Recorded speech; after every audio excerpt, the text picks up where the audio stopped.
Bonsoir à toutes et à tous, bienvenue au Centre Spatial Guyanais. Marie-Noël, bonsoir. Bonsoir Pierre et bonsoir à tous. Nous allons vivre ensemble en direct le 61e lancement d'une Ariane 5 ce soir. En configuration lancement simple, sous coiffe longue, elle emporte ce soir le 3e ATV à destination de la Station Spatiale Internationale. Et oui, ATV, c'est l'acronyme pour Automated Transfer Vehicle, en français véhicule automatique de transfert, capable donc de rejoindre par lui-même l'ISS et de s'y amarrer grâce à un système de guidage laser.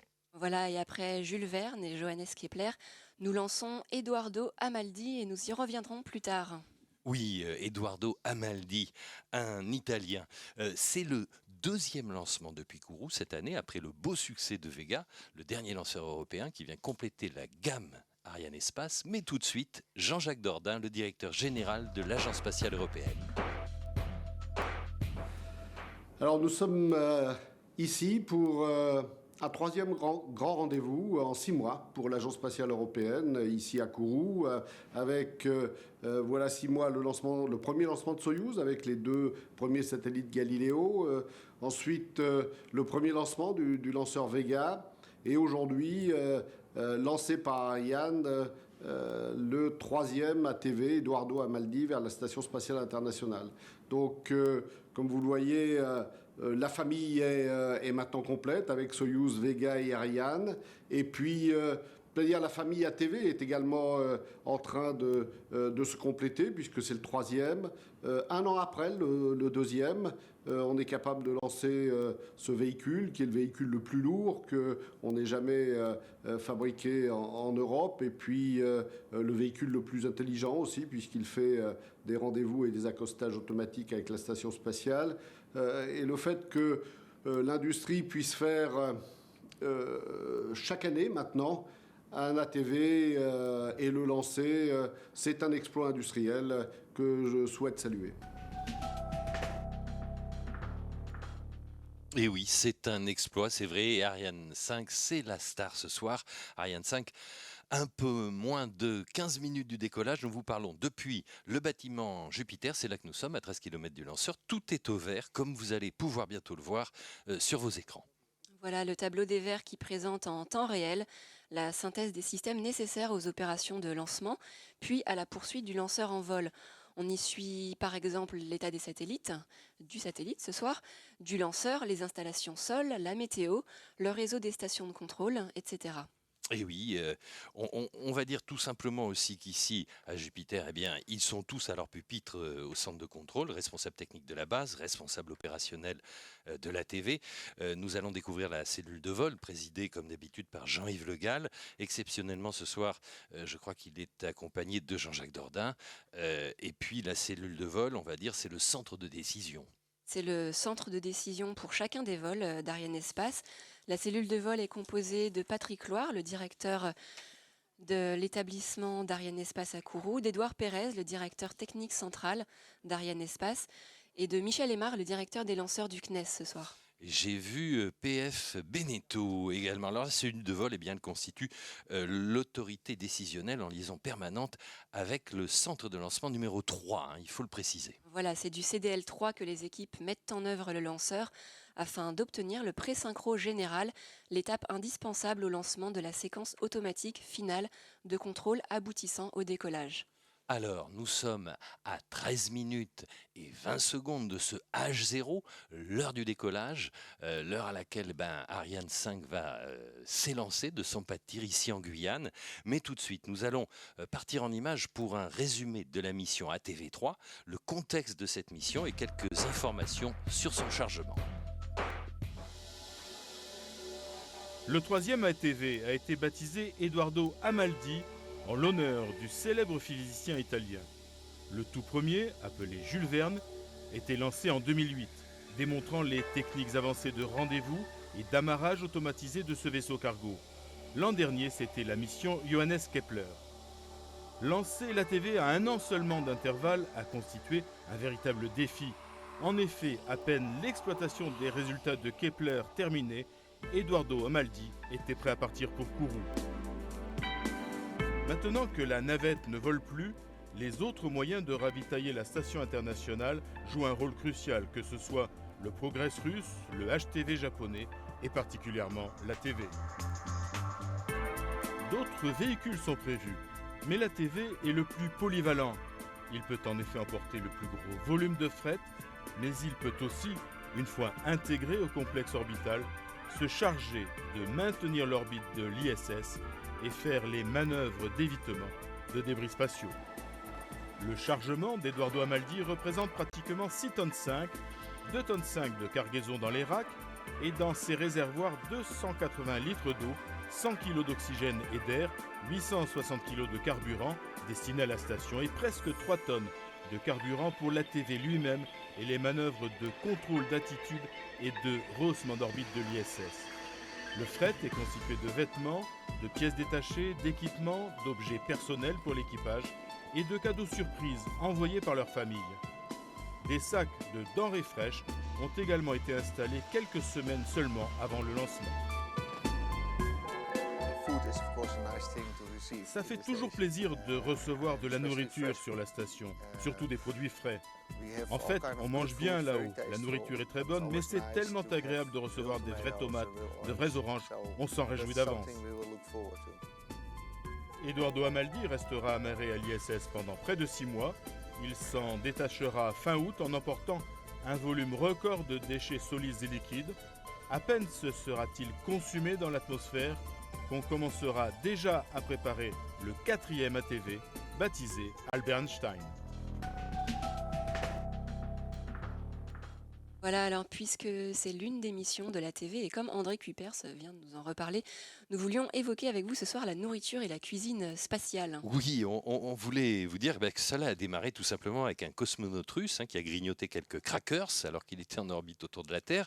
7 mois plus tard, c'est l'Américain John Glenn qui a aspiré de la compote dans un tube d'aluminium lors de son voyage autour de la planète.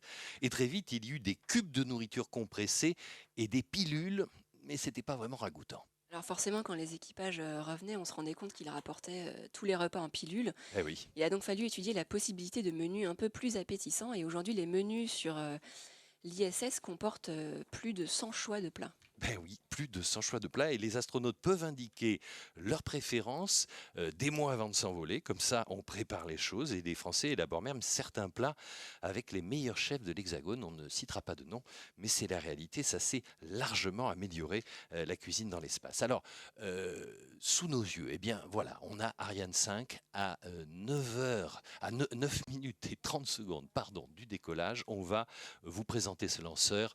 D'abord, ce sont les boosters qui encadrent le corps principal des deux côtés, ces EAP, ces étages à propergole d'une hauteur de 31 mètres.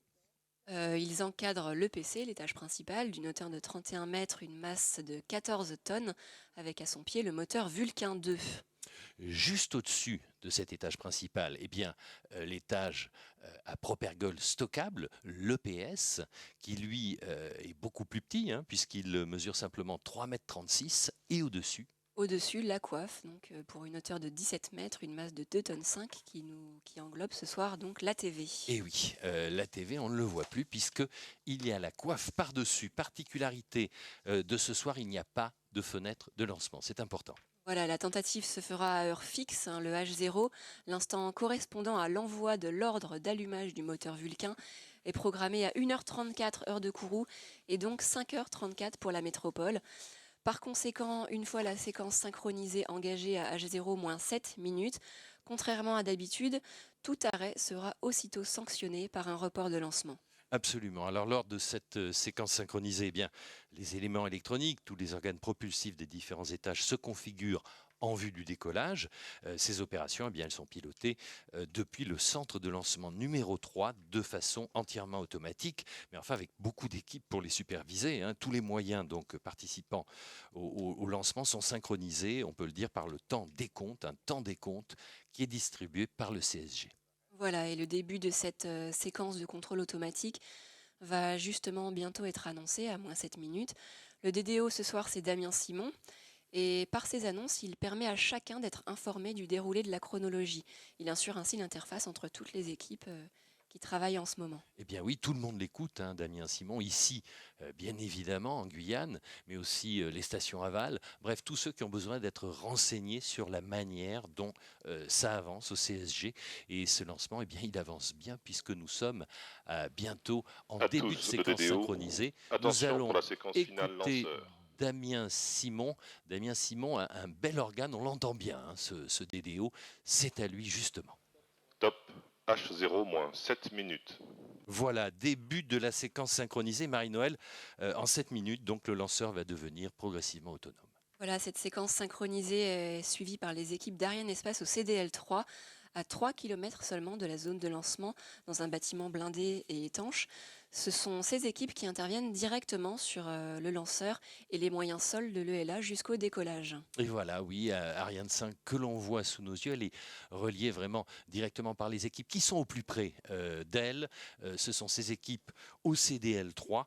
On devrait bientôt avoir des images qui vont nous montrer ces deux groupes qui travaillent ensemble au CDL3, celui du COEL notamment, le chef des opérations de l'ensemble de lancement, qui a la responsabilité, lui, de coordonner toute la campagne lanceur et donc aussi la chronologie. Voilà, on y est, hein, en image. Donc on aperçoit le CDL3, il y a aussi l'équipe du CEPAP, le chef de programme Ariane Production. Donc ce soir, c'est Laurent Jourdain. Donc son équipe constitue l'autorité technique qui a la responsabilité de garantir l'aptitude au vol du lanceur. L'équipe intervient très en amont puisque dès la fabrication des étages en Europe, on doit valider le respect de toutes les spécifications techniques. Oui, alors on était un petit peu en avance puisqu'on a d'abord vu effectivement Christian Lardot, le COEL, maintenant c'est Laurent Jourdain, et on peut dire que toutes ces personnes, elles travaillent ensemble sous la conduite de Louis Laurent, le directeur des programmes d'Arianespace. Nous allons les laisser travailler puisqu'ils sont à pied d'œuvre en ce moment même, et nous allons laisser le CDL3 en train de contrôler ces dernières opérations. On peut peut-être préciser justement quelles sont ces dernières opérations. Alors tout va aller très vite, donc quelques instants clés. À H0 moins 6 minutes 30, on vient d'avoir, il y a quelques secondes, l'arrêt des compléments de plein en LOX et en LH2. À H0 moins 4 minutes, on pressurisera vol les réservoirs de l'EPC. À H0 moins 2 minutes, on ouvrira les vannes d'alimentation du Vulcain 2 et on fermera les vannes sol de mise en froid du moteur. Alors nous avons donné juste quelques opérations, car il y en a des dizaines et des centaines qui se déroulent. Tout de suite, Marie-Noël, un autre paramètre important lors d'un lancement, lors de tous les lancements, c'est la météo. La météo, alors la météo, on a un paramètre vert ce soir. Oui, tout à Alors fait. cependant, à elle seule, elle peut annuler la procédure d'un lancement. Bien sûr. Pour le lanceur, les principaux phénomènes météorologiques redoutés sont la foudre et les vents au sol. Les averses en elles-mêmes ne sont bien sûr pas gênantes. Par ailleurs, la direction et la force des vents en altitude sont aussi analysées pour maîtriser les retombées et protéger la population, bien entendu. Oui, on peut dire qu'en ce moment, il y a eu beaucoup de pluie, mais il y a une petite accalmie ces derniers jours. On a eu une petite pluie en fin d'après-midi. Donc c'est pour ça qu'on voit quelquefois des gouttes sur nos objectifs de caméra. Alors, le dernier point météo, il a eu lieu à H0 moins 10 minutes. Il est favorable. Et on peut donc revenir sur notre passager de ce soir, celui qui est tout en haut, sous la coiffe d'Ariane 5. Caractéristique très impressionnante pour ce passager, l'ATV, une masse de 20 tonnes. C'est un magnifique cylindre. Voilà, il est réalisé par Astrium. Il mesure près de 10 mètres de haut pour un diamètre de 4,50 m. Son envergure en orbite, par contre, sera de 22,3 mètres, tout panneau solaire déployé. Un bel oiseau, oui, dans Il l'espace. est propulsé par 4 moteurs principaux et son orientation est réalisée par une vingtaine d'impulseurs. Alors, on peut dire que l'ATV sait en permanence se positionner. Regardez, on le voit, sous la coiffe d'Ariane, une coupe nous permet de l'apercevoir. Il est positionné comme cela, effectivement, à la verticale. Sa masse, c'est 20 tonnes, je vous le disais. Sa dimension, plus de 10 mètres, vous nous l'avez dit. Et il attend. C'est l'unique passager de ce vol, puisque vous savez qu'on est habitué au lancement double, mais là, avec 20 tonnes, c'est déjà un exploit pour Ariane 5. On va dire que l'ATV sait en permanence se positionner et qu'il a embarqué un récepteur GPS, mais ce n'est pas le seul outil. Voilà, il dispose également d'un système de reconnaissance des constellations stellaires permettant de s'orienter dans l'espace. Après largage, il ralliera l'ISS seul et il gérera lui-même son docking, et notamment les 250 derniers mètres grâce à un guidage vidéo laser. Oui, effectivement, une précision extrême est requise à ce moment-là, au moment du docking. Exactement. Et la seule intervention humaine finalement possible sera une manœuvre d'évitement afin de préserver l'intégrité de l'ISS en cas de besoin. Oui, alors à bord de cet ATV, vous le savez, et on y reviendra au cours des sujets que nous allons voir, un chargement destiné à la Station spatiale internationale, avec notamment des équipements de rechange, des pièces, et puis des ergols, surtout. Il y a en fait beaucoup d'ergols, il y a aussi de l'oxygène, de l'eau, il y a de la nourriture, des vêtements pour l'équipage. Ils sont actuellement 6 spationautes à attendre ce ravitaillement. Ils sont tout là-haut, ils tournent dans l'ISS à 350 km au-dessus de nos têtes. Et je crois qu'ils sont prévus pour être en vue pratiquement de l'Amérique latine. On se demande s'ils ne vont pas pouvoir voir et apercevoir la traînée d'Ariane 5, parce qu'en fait, ils vont survoler tout ça. On va peut-être dire qu'on approche de la dernière minute. On est à 1 minute et demie. 30 du lancement. On va peut-être profiter de ce moment pour saluer plein de gens qu'on a salués. Toutes les personnes qui nous suivent en direct et celles qui nous suivront en différé également. Donc l'ESA et Astrium à Brême, le CNES à Toulouse et à Paris. Évry, où nous suit également Ariane Espace, bien évidemment, tout comme Astrium, au Muro. On n'oublie pas les équipes SNECMA à Vernon et à Bordeaux. Mais nous allons tout de suite écouter Damien Simon, c'est lui qui donne le top. H0 moins 1 minute. Voilà, H0 moins 1 minute. On finit par saluer Ruag, notre industriel suisse en charge de la production des coiffes Ariane et depuis peu Vega. Bienvenue également à tous les chanceux sur les sites de lancement ici en Guyane et à tous les internautes qui nous suivent sur arianespace.com. Voilà, merci d'être avec nous en direct pour ces moments toujours incroyables. Un beau spectacle. Nous allons donc nous taire pour que vous en profitiez. Nous revenons dans quelques secondes.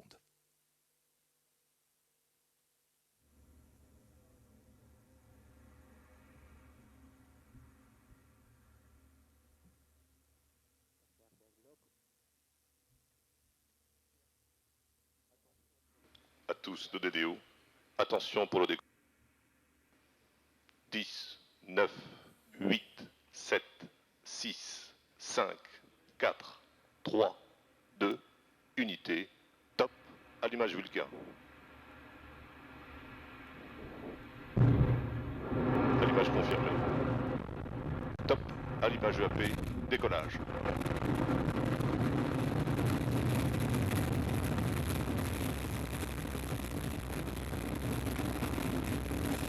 Tous les paramètres à bord sont nominaux.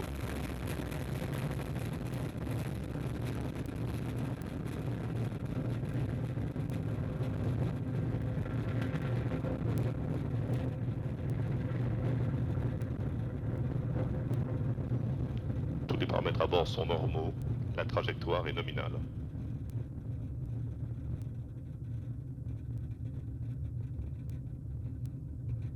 Eh bien, on la voit encore malgré les nuages ici. Ils ne sont pas si nombreux. Un panache de feu, un panache de fumée que les caméras de Guyane Première sous la houlette de Manuel de Oliveira nous montrent en gros plan maintenant. Le lanceur vient de passer en vol Superbe. supersonique. Et on entend maintenant le bruit parce qu'effectivement il y a le décalage du son et on entend ce son impressionnant ici qui rugit maintenant à Jupiter. Voilà, et pour l'heure, tout se passe normalement. La courbe de vol qui va s'afficher sur vos écrans bientôt représente la trajectoire prévisionnelle du lanceur et un pointeur carré va matérialiser le vol réel d'Ariane 5. Les Oui, paramètres tout à se bord sont passe normaux. bien, La Marie-Noël. trajectoire est nominale. La trajectoire est nominale, on entend Damien Simon et en ce moment les EAP, eh bien, ils assurent 90% de la poussée. Voilà, chaque EAP contient 240 tonnes de propergol solide. Il consomme en moyenne 2 tonnes par seconde. Particularité des EAP, vous le savez, une fois allumés, il est impossible de les éteindre. Alors il est impossible de les éteindre, il est impossible de les réguler. Eh oui. Un soin tout particulier est apporté aux paramètres balistiques, notamment l'écart maximal toléré à l'allumage entre les deux EAP n'est que de 25 millisecondes. Oui, oui, effectivement, c'est une sacrée précision. En tout cas, en un peu plus de 2 minutes, on en approche. Les EAP vont avoir consommé tout leur propergol, toute leur poudre. On va donc s'en séparer.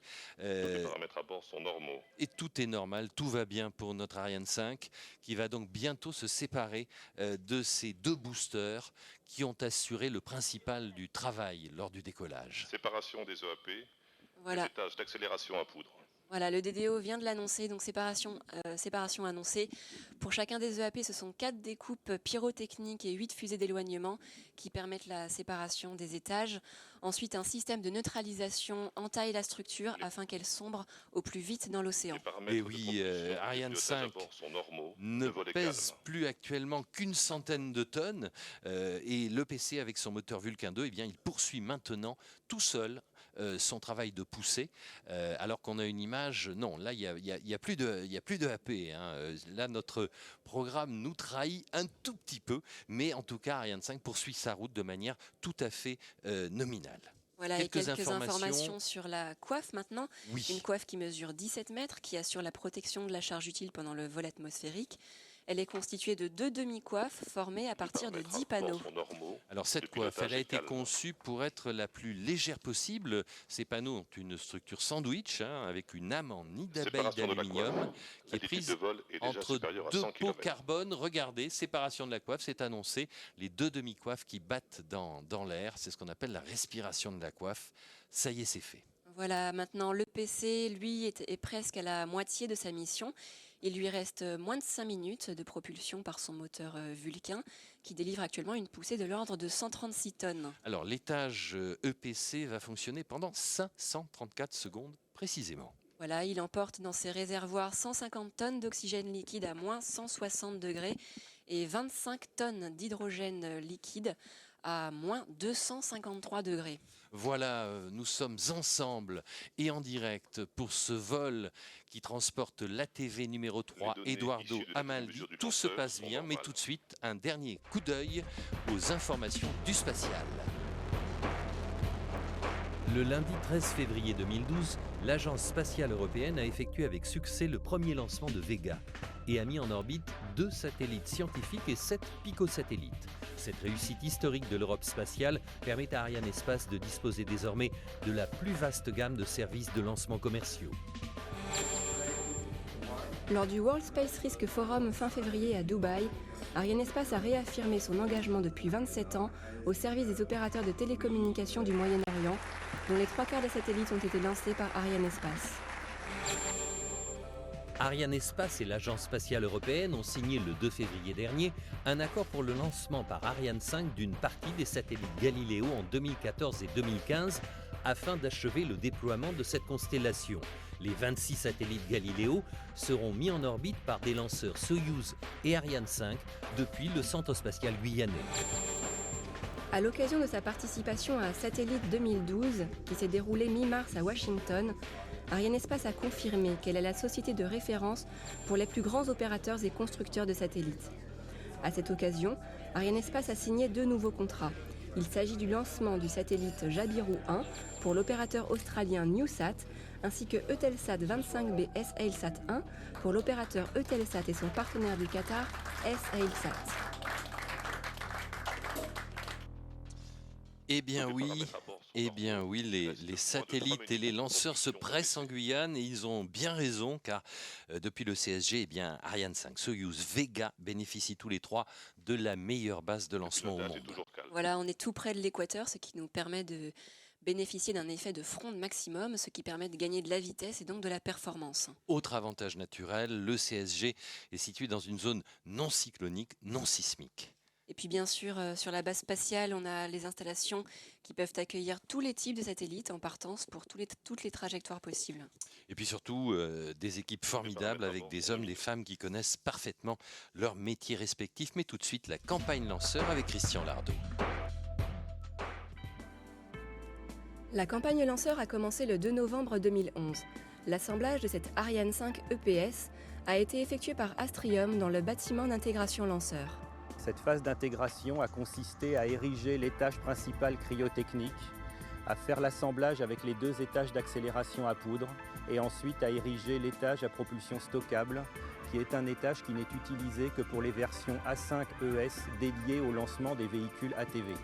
Après l'intégration mécanique, des contrôles fonctionnels de raccordement électrique et fluide ont été déroulés, ainsi qu'un contrôle système qui a validé la bonne intégration de l'ensemble du lanceur. Toute cette phase d'intégration au bâtiment d'intégration lanceur s'est achevée le 17 décembre 2011 par la réception du lanceur par Arianespace. Ensuite, le lanceur VA205 a été transféré au BAF le 19 décembre 2011. Pour cette mission, l'ESA doit avoir accès à la TV intégrée sur le lanceur pour y effectuer des opérations indispensables, notamment les chargements de fret. Il faut ensuite procéder à l'encapsulation, au remplissage en ergols stockables de l'étage supérieur et à la mise en place des systèmes de contrôle d'attitude du lanceur. Enfin, à l'issue des préparations finales déroulées au BAF, le lanceur a été transféré en zone de lancement.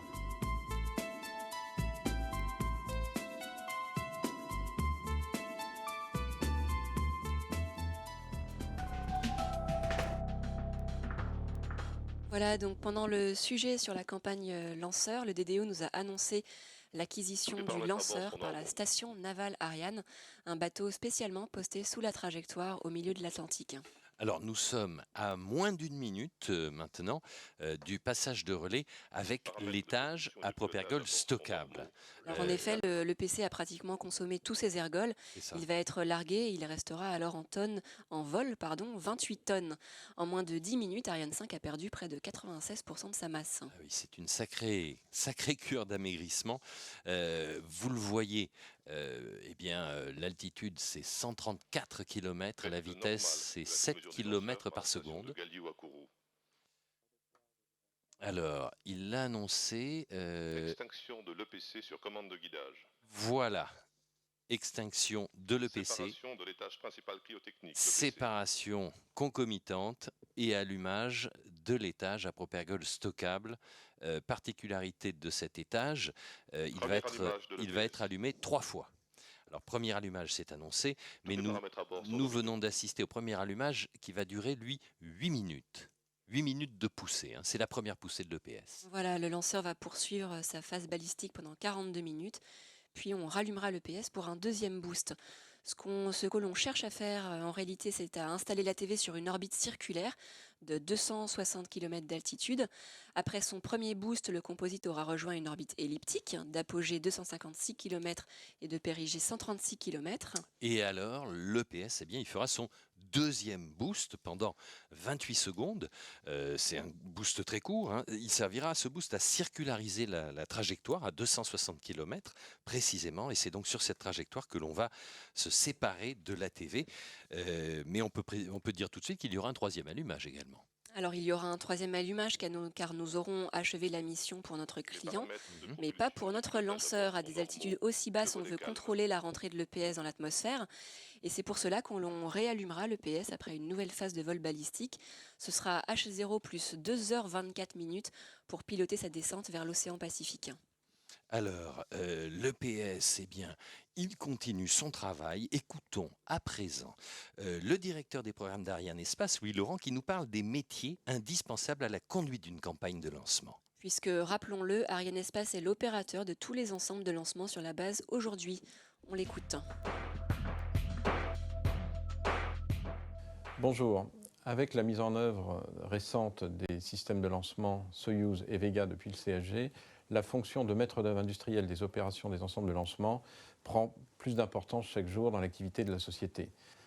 C'est une fonction historique. Nous l'exerçons sur les ensembles de lancement Ariane depuis 30 ans. Nous la généralisons aujourd'hui. Alors de quoi s'agit-il ? Il s'agit bien entendu des activités le jour de la chronologie.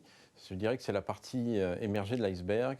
Il s'agit d'une façon plus générale d'une activité quotidienne qui nous occupe tout au long de l'année, à la fois sur la maintenance et sur l'exploitation des systèmes de lancement.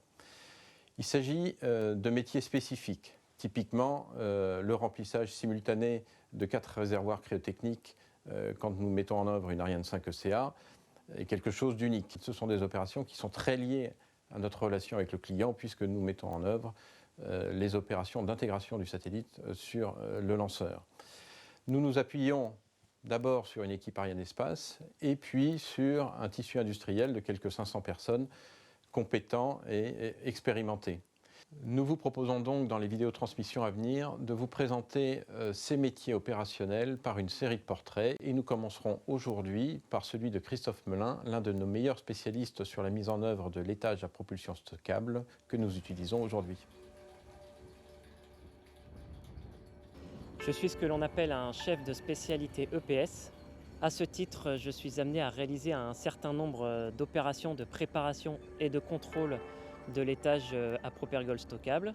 On a tout d'abord en campagne une phase de préparation des activités, donc notamment des procédures opérationnelles, pour prendre en compte les spécificités liées à l'étage.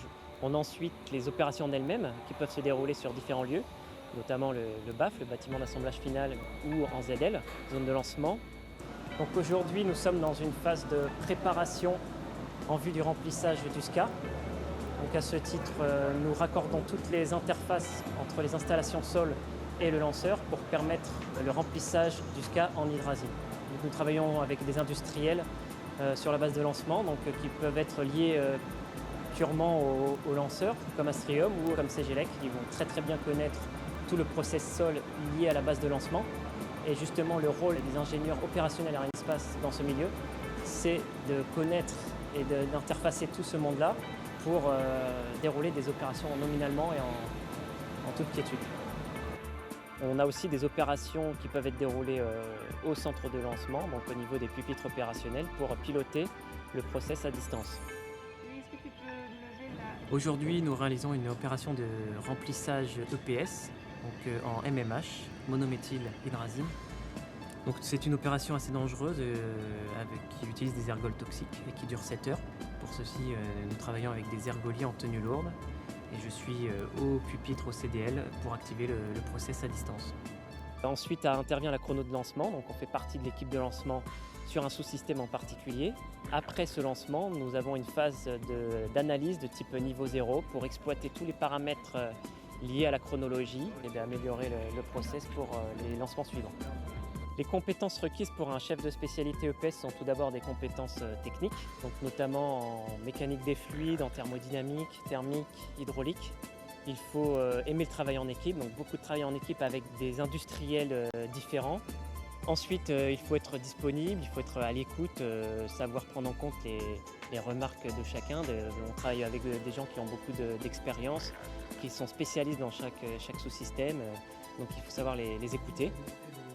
J'ai intégré l'entreprise Arianespace en tant qu'ingénieur opérationnel, donc au début sur l'ESC, l'étage supérieur cryotechnique, puis avec l'expérience j'ai travaillé sur l'EPS, l'étage à propergol stockable. Ensuite, je suis arrivé résident à Kourou, donc ça fait maintenant 2 ans, où là j'ai étendu mes activités, notamment au niveau du process sol, donc tout ce qui est lié autour du lanceur.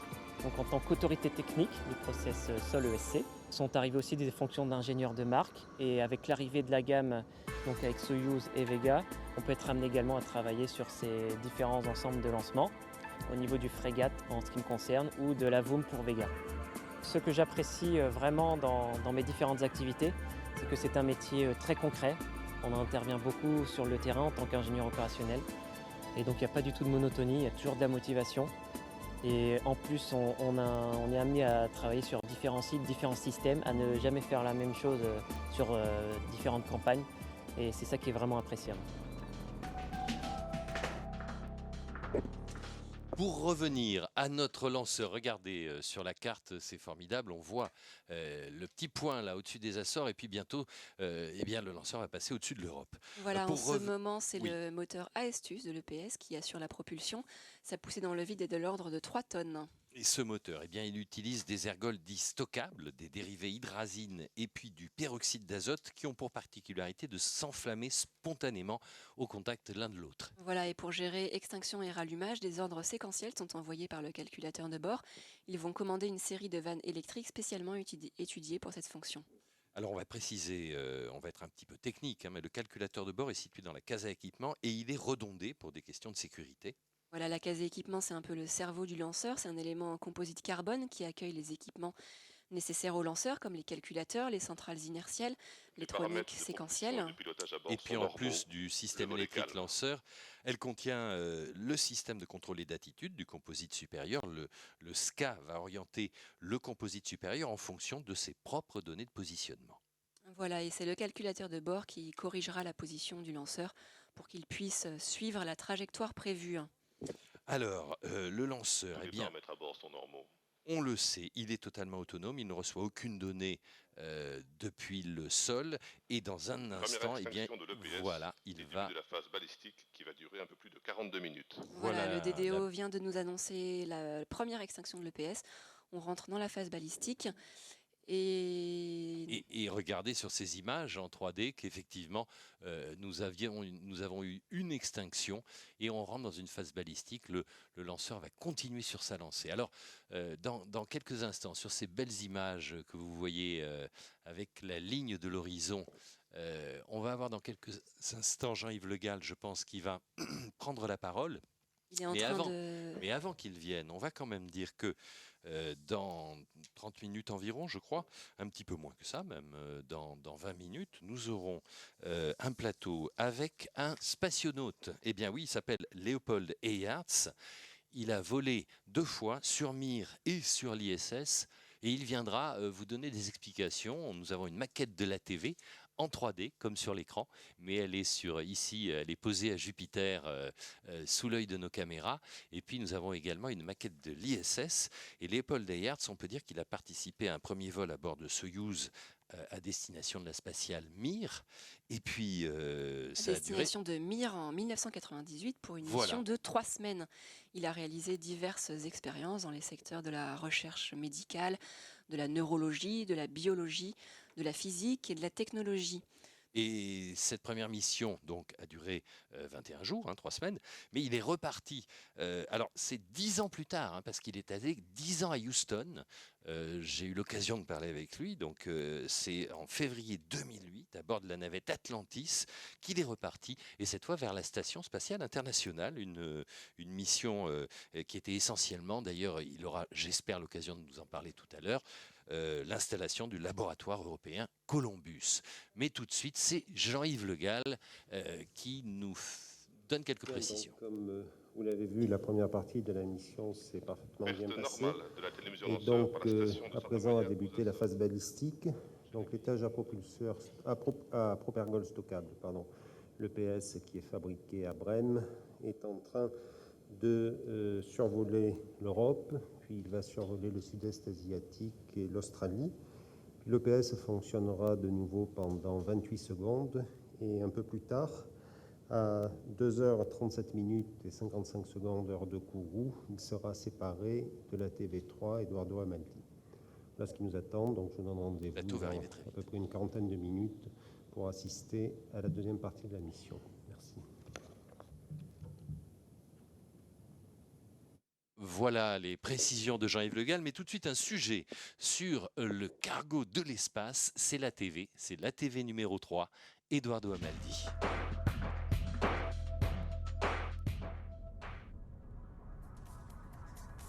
Depuis l'arrêt de la navette spatiale américaine, l'ATV européen n'est pas seulement le plus grand véhicule spatial desservant la Station spatiale internationale, mais également le vaisseau le plus lourd au monde. La TV3 est arrivé en août dernier à Kourou, où il a reçu sa cargaison, des gaz et des carburants. Le module de fret a été rempli à ras-bord avant l'atterrage des 2 sections du véhicule.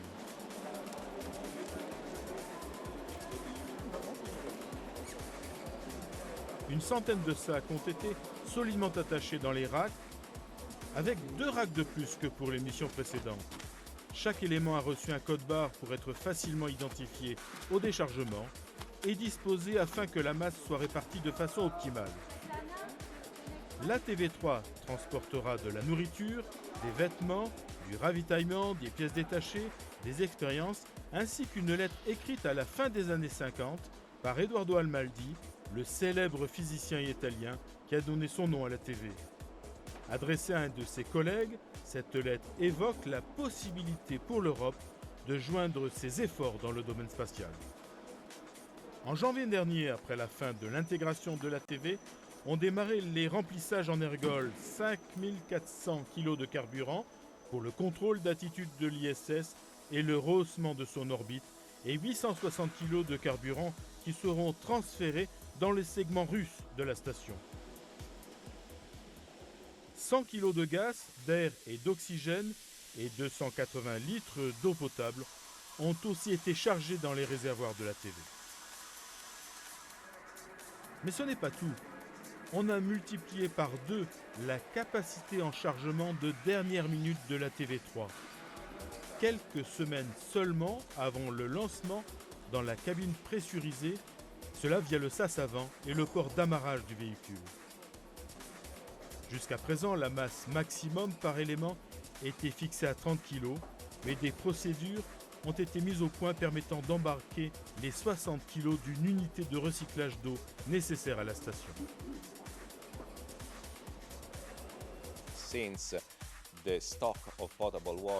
Sur l'ISS, cet équipement doit recycler l'urine et le transformer en eau potable. Le stock d'eau potable n'est pas inépuisable sur la station spatiale. Il faut donc faire venir un complément d'eau fraîche, mais il faut aussi pouvoir recycler les eaux générées en orbite. Ça fait partie de la vie courante sur l'ISS. Une soixantaine de sacs pesant environ 530 kg ont ainsi été chargés à la dernière minute, prouvant une fois de plus la souplesse exceptionnelle d'utilisation de ce cargo. Si on fait la somme de tout le fret embarqué, Eduardo Amaldi emportera presque 7 tonnes vers l'ISS, battant là encore un record mondial.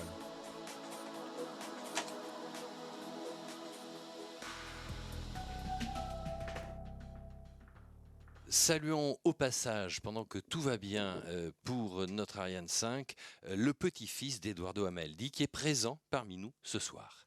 Voilà, Eduardo Amaldi, son grand-père, était un physicien italien du XXe siècle qui a travaillé avec Enrico Fermi sur la fission nucléaire. Leurs travaux ont été récompensés en 1938 par le prix Nobel qu'a reçu Fermi. Oui, c'est l'un des fondateurs de l'Institut national pour la physique nucléaire, Eduardo Amaldi, et il en est d'ailleurs devenu président. Il était aussi cofondateur de l'organisme européen pour la recherche nucléaire, le CERN de Genève.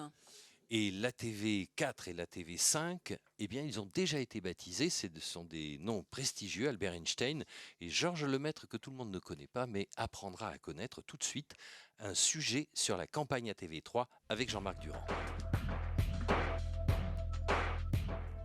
Une campagne ATV, c'est une campagne qui dure 6 mois, qui a l'image d'ATV qui reste un géant en matière de volume, de masse et tous les moyens qui sont mis en œuvre sur la base. La campagne débute au port de Pariacabo avec l'arrivée de l'ATV qui est acheminée par la route vers le bâtiment de préparation S5.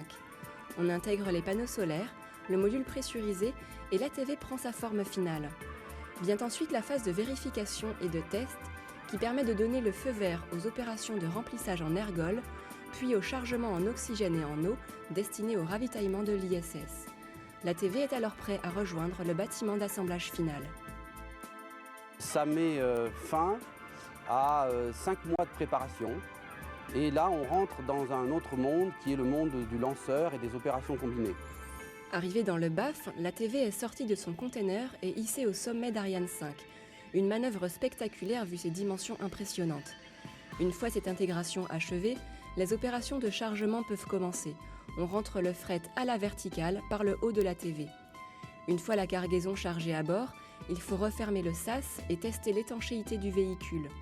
Enfin, les derniers tests seront réalisés par les équipes d'Astrium afin de vérifier que le véhicule est totalement opérationnel. Et naturellement, on va finir par l'encapsulation, où c'est la dernière fois qu'on va voir ATV après des mois et des mois de campagne. On peut dire que cette 3e campagne ATV, au niveau de l'organisation opérationnelle, on est arrivé à maturité. Donc on est rentré dans un mode récurrent.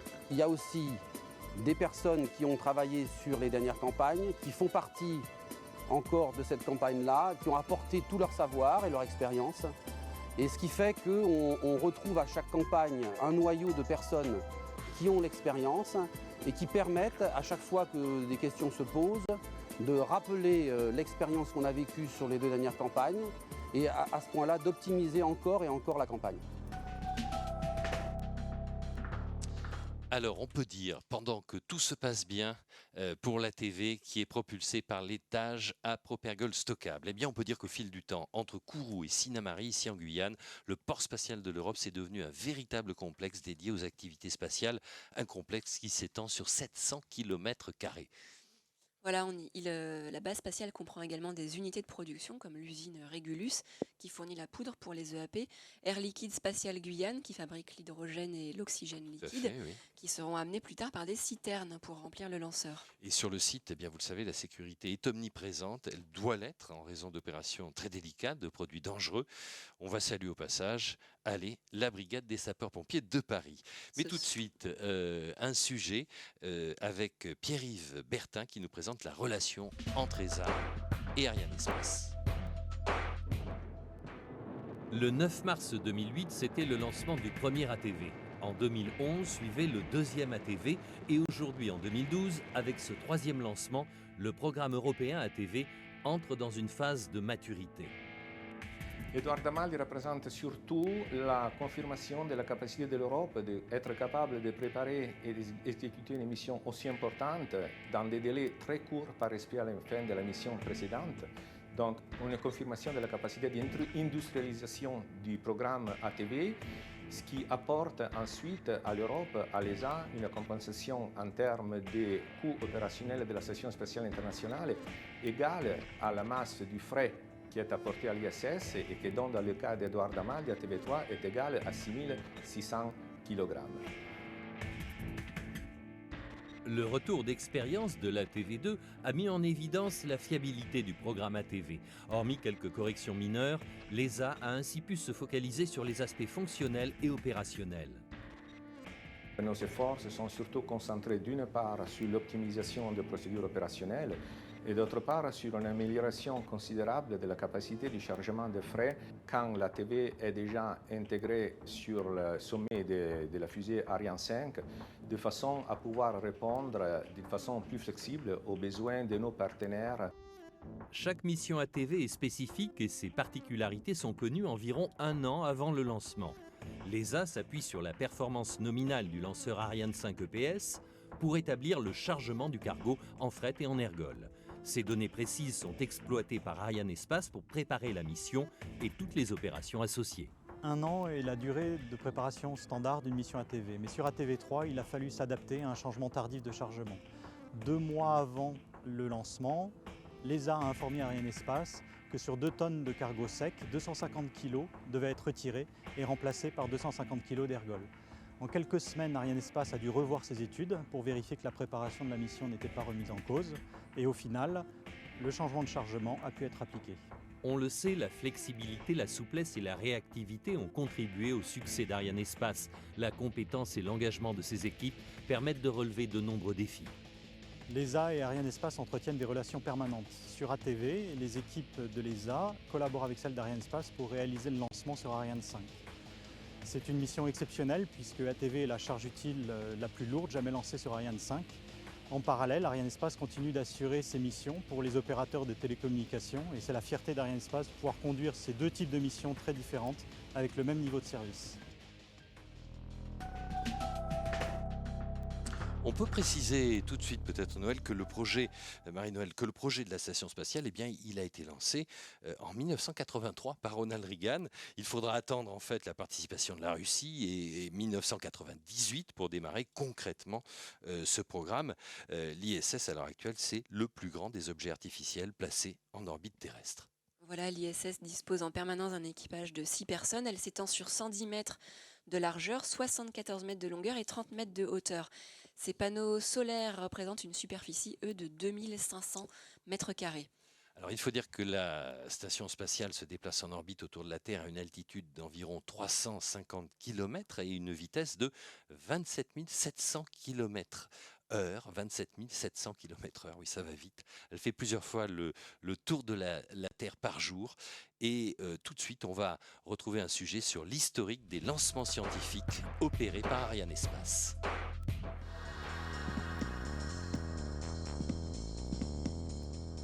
Leader mondial des services de lancement commerciaux, Arianespace ouvre aussi la voie à de nombreuses missions scientifiques. Dès son 2e vol en 1980, Arianespace a contribué à la recherche scientifique et depuis, elle continue à servir la communauté des chercheurs et des ingénieurs.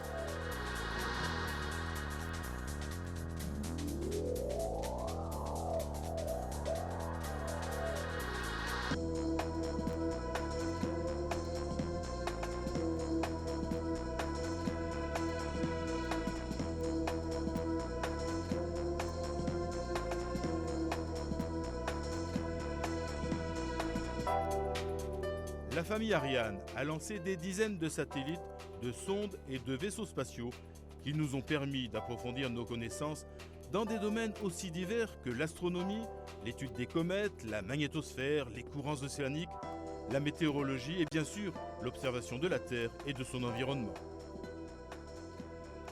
Citons les satellites Giotto, Hipparcos, ISO, XMM, Rosetta, Herschel Planck, Topex Poséidon, Envisat, la famille des satellites Spot et tout dernièrement Galileo et l'ARES.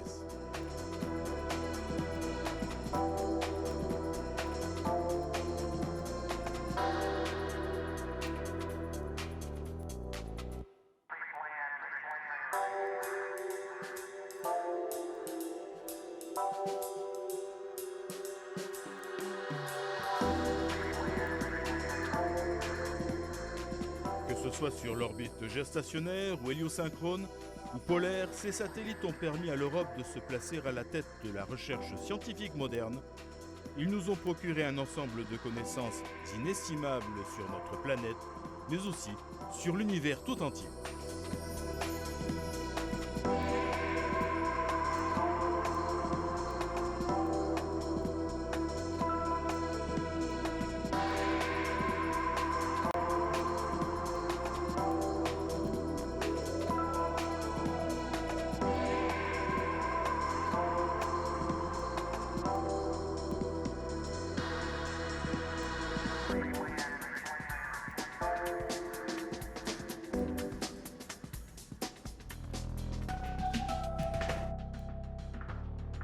Et pendant que nous voyons ces belles images de la TV au-dessus de la Terre, on peut rebondir sur l'actualité récente de l'ISS. Il se passe toujours quelque chose sur l'ISS. Voilà, en signalant que le 7 mars dernier, il y a quelques jours, Angela Merkel a eu une conversation avec le spationaute hollandais André Kuipers, qui dirige actuellement le module scientifique européen Columbus. Oui. On parle dans la presse également ces jours-ci de la mission Planck qu'Ariane 5 a lancée il y a quelques années et qui va rapporter près de 1000 milliards de données qui détiennent peut-être la clé des origines de l'univers, qui sait ? Réponses à suivre. Justement, le lanceur a survolé l'Europe il y a quelque temps, on le voit là, et tout de suite nous allons retrouver le directeur du CNES, Yannick Descata, bien évidemment impliqué dans ce projet. Donc voici l'ATV numéro 3, Eduardo Amaldi. Il est lancé par le lanceur européen Ariane 5 ES depuis le centre spatial du CNES en Guyane française, qui est le port spatial de l'Europe. Lorsque le deuxième étage du lanceur a fini son travail, il est désorbité, c'est-à-dire qu'on lui fait faire une rentrée contrôlée et il brûle au-dessus du Pacifique Sud. Pendant ce temps-là, l'ATV est pris en charge par le centre de contrôle de l'ATV, situé au centre spatial du CNES à Toulouse, avec l'ESA et Astrium. Le centre de contrôle de l'ATV va démarrer toutes les fonctions de l'ATV, il va faire tous les essais, les manœuvres, permettant l'accostage final à la station qui, lui, se fait en automatique. Et puis, dans quelques mois, lorsque l'ATV aura terminé sa mission, eh bien, le centre de contrôle de Toulouse va procéder à 2 opérations délicates, la séparation de la station et puis la rentrée dans l'atmosphère. Là aussi, l'ATV va se consumer au-dessus du Pacifique Sud. Toutes ces opérations montrent que l'Europe maîtrise pleinement les technologies de rendez-vous en orbite et d'accostage et aussi de robotique. Et l'Europe est prête à mettre toutes ses capacités au service d'un grand programme mondial d'exploration du système solaire. Alors actuellement, ce sont plus de 600 paramètres qui sont télémesurés et dont 150 sont analysés en temps réel par l'équipe du CVI, le contrôle visuel immédiat. On les salue au passage. Exactement, qui rend compte actuellement à la cellule de vol ici à Jupiter du déroulement de la mission. Toutes ces données, elles seront analysées aussi à l'issue de la mission. Elles constituent vraiment la mémoire du vol. Voilà, et dès demain, et ce pendant plusieurs semaines, les paramètres seront exploités afin de décrypter ce vol. Alors, la réalisation de l'ATV, vous le savez, elle a été confiée à Astrium. Et alors que tout se passe bien sur ces magnifiques images-là qu'on voit de la Terre toute ronde, eh bien, nous, on va aller écouter Gilles Debat et Wolfgang Petsch qui nous expliquent ce que représente ce projet industriel.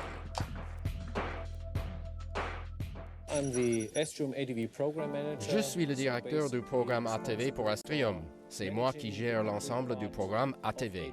Je suis donc responsable de la totalité de l'équipe qui gère les missions ATV pendant le vol.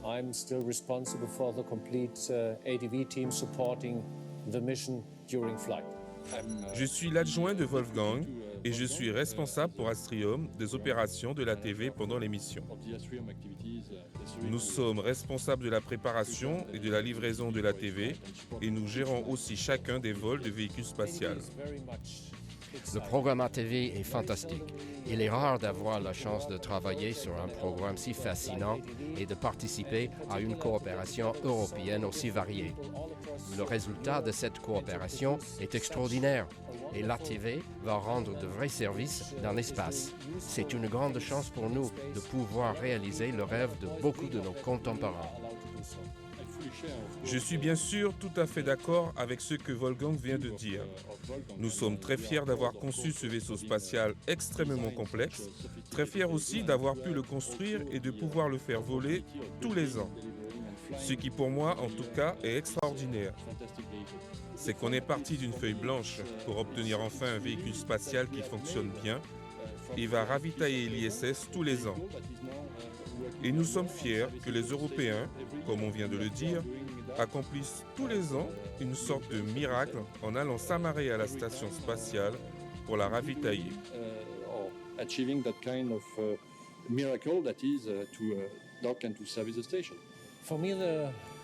Ce qui, pour moi, est le plus extraordinaire, c'est de coopérer avec autant de gens de cultures différentes. Bien sûr, ce n'est pas chose facile et c'est un vrai challenge, mais c'est une immense satisfaction de voir converger tous ces efforts et de constater que le résultat correspond aux attentes. Ce qui est extraordinaire, c'est d'avoir participé à cette aventure avec tous les autres. Tout ce qu'on peut souhaiter pour le futur ATV, c'est d'obtenir le même résultat que les précédents. C'est aussi simple que ça, et je serais très heureux si c'était possible. Moi aussi, j'en serais heureux. Un ATV est prêt à être lancé, il en reste 2 autres après. Nous avons donc encore du pain sur la planche. La situation a changé quelque peu depuis l'arrêt des vols de la navette américaine. Ça nous met un peu plus sous pression. Et donc nos partenaires internationaux s'intéressent de plus près à l'ATV. On est sous les feux de la rampe et la tension est donc plus grande pour nous. Nous reconnaissons les aspects positifs de cette situation, mais nous savons aussi que c'est un véritable challenge de respecter nos engagements vis-à-vis de nos partenaires.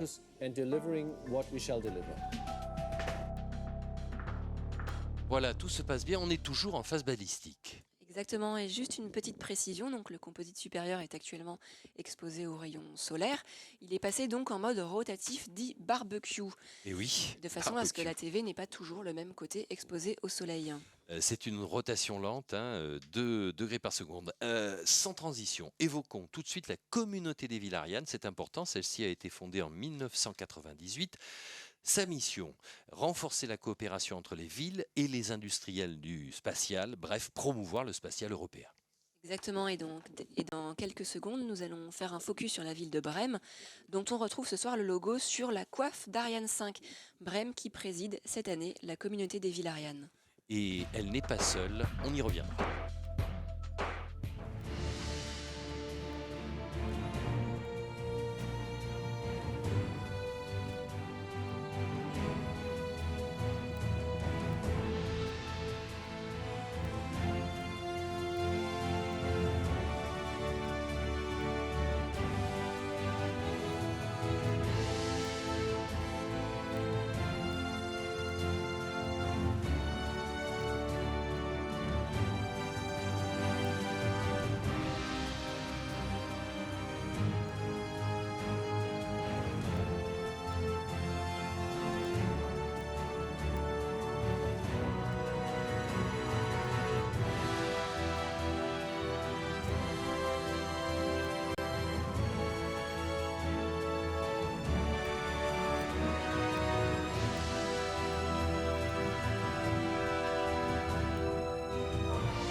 Le lancement d'une fusée Ariane est toujours un événement majeur et une expérience toute particulière.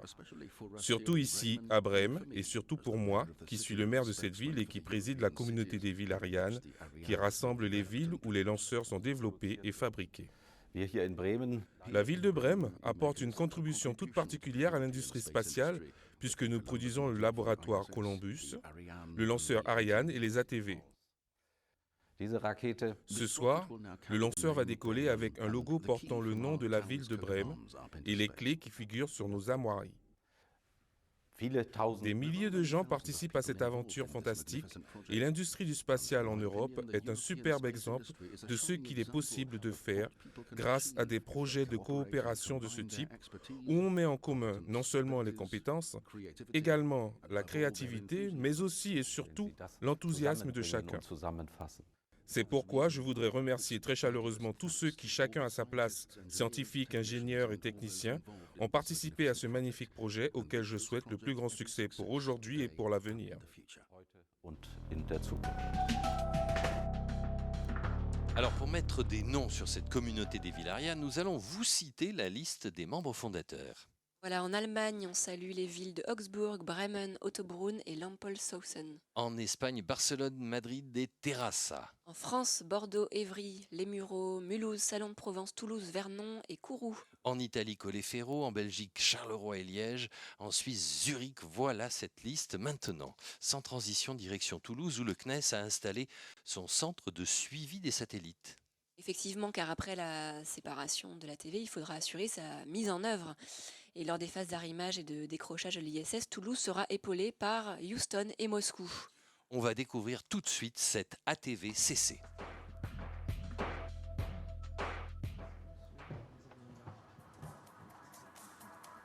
Les compétences accumulées par le CNES couvrent des domaines comme la conception de satellites et les vols habités, mais aussi les opérations liées à l'exploitation des satellites en orbite. En 1998, il a été décidé de créer la TVCC, le centre de contrôle de la TV, installé en 2002 au centre technique du CNES à Toulouse. Ce centre est chargé au nom de l'Agence spatiale européenne de toutes les opérations de coordination de la TV.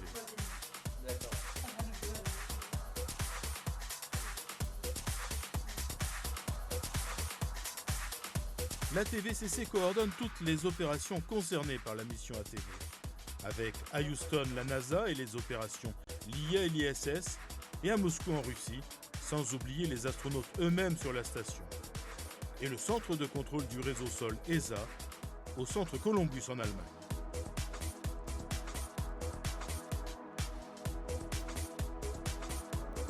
Lors du vol inaugural de la TV en 2008, il a fallu 2 jours de démonstration pour valider les technologies de rendez-vous automatique et d'amarrage et celles des manœuvres d'évitement de collision du vaisseau cargo. La deuxième mission, Johannes Kepler, a été la première d'une série de vols récurrents totalement opérationnels. Pour chacune des missions, la TVCC prépare avec ses partenaires le planning et les procédures complexes de la mission et valide tous les systèmes de contrôle. Après le décollage, il suit chacune des phases du vol, y compris celle du rendez-vous et de l'amarrage. Depuis Jules Verne, la première mission ATV, l'ESA et le CNES préparent ensemble ces futures missions avec des formations théoriques et pratiques et des simulations de vol. Toutes les équipes sont ainsi opérationnelles. Lancer un ATV par an, c'est le défi. Cette mission Eduardo Amaldi intervient 12 mois seulement après la précédente. L'ATV est donc bien le vaisseau cargo qui va jouer un rôle primordial dans la desserte de l'ISS en fret et en service. Toutes les opérations seront coordonnées par la TVCC pendant que l'ATV est amarrée à l'ISS. Transfert de fret avec les astronautes, transfert de carburant, manœuvres orbitales et rehaussement d'orbite, puis séparation de l'ATV en fin de mission et dernière manœuvre de désorbitation au-dessus de l'océan Pacifique. Malgré toutes les mesures et le niveau d'automatisation, Malgré la qualification et l'état de préparation des équipes, la tension sera grande dans les salles de contrôle. Et chacun sera d'autant plus vigilant que cette mission concerne l'équipage de la Station spatiale internationale et donc des vies humaines.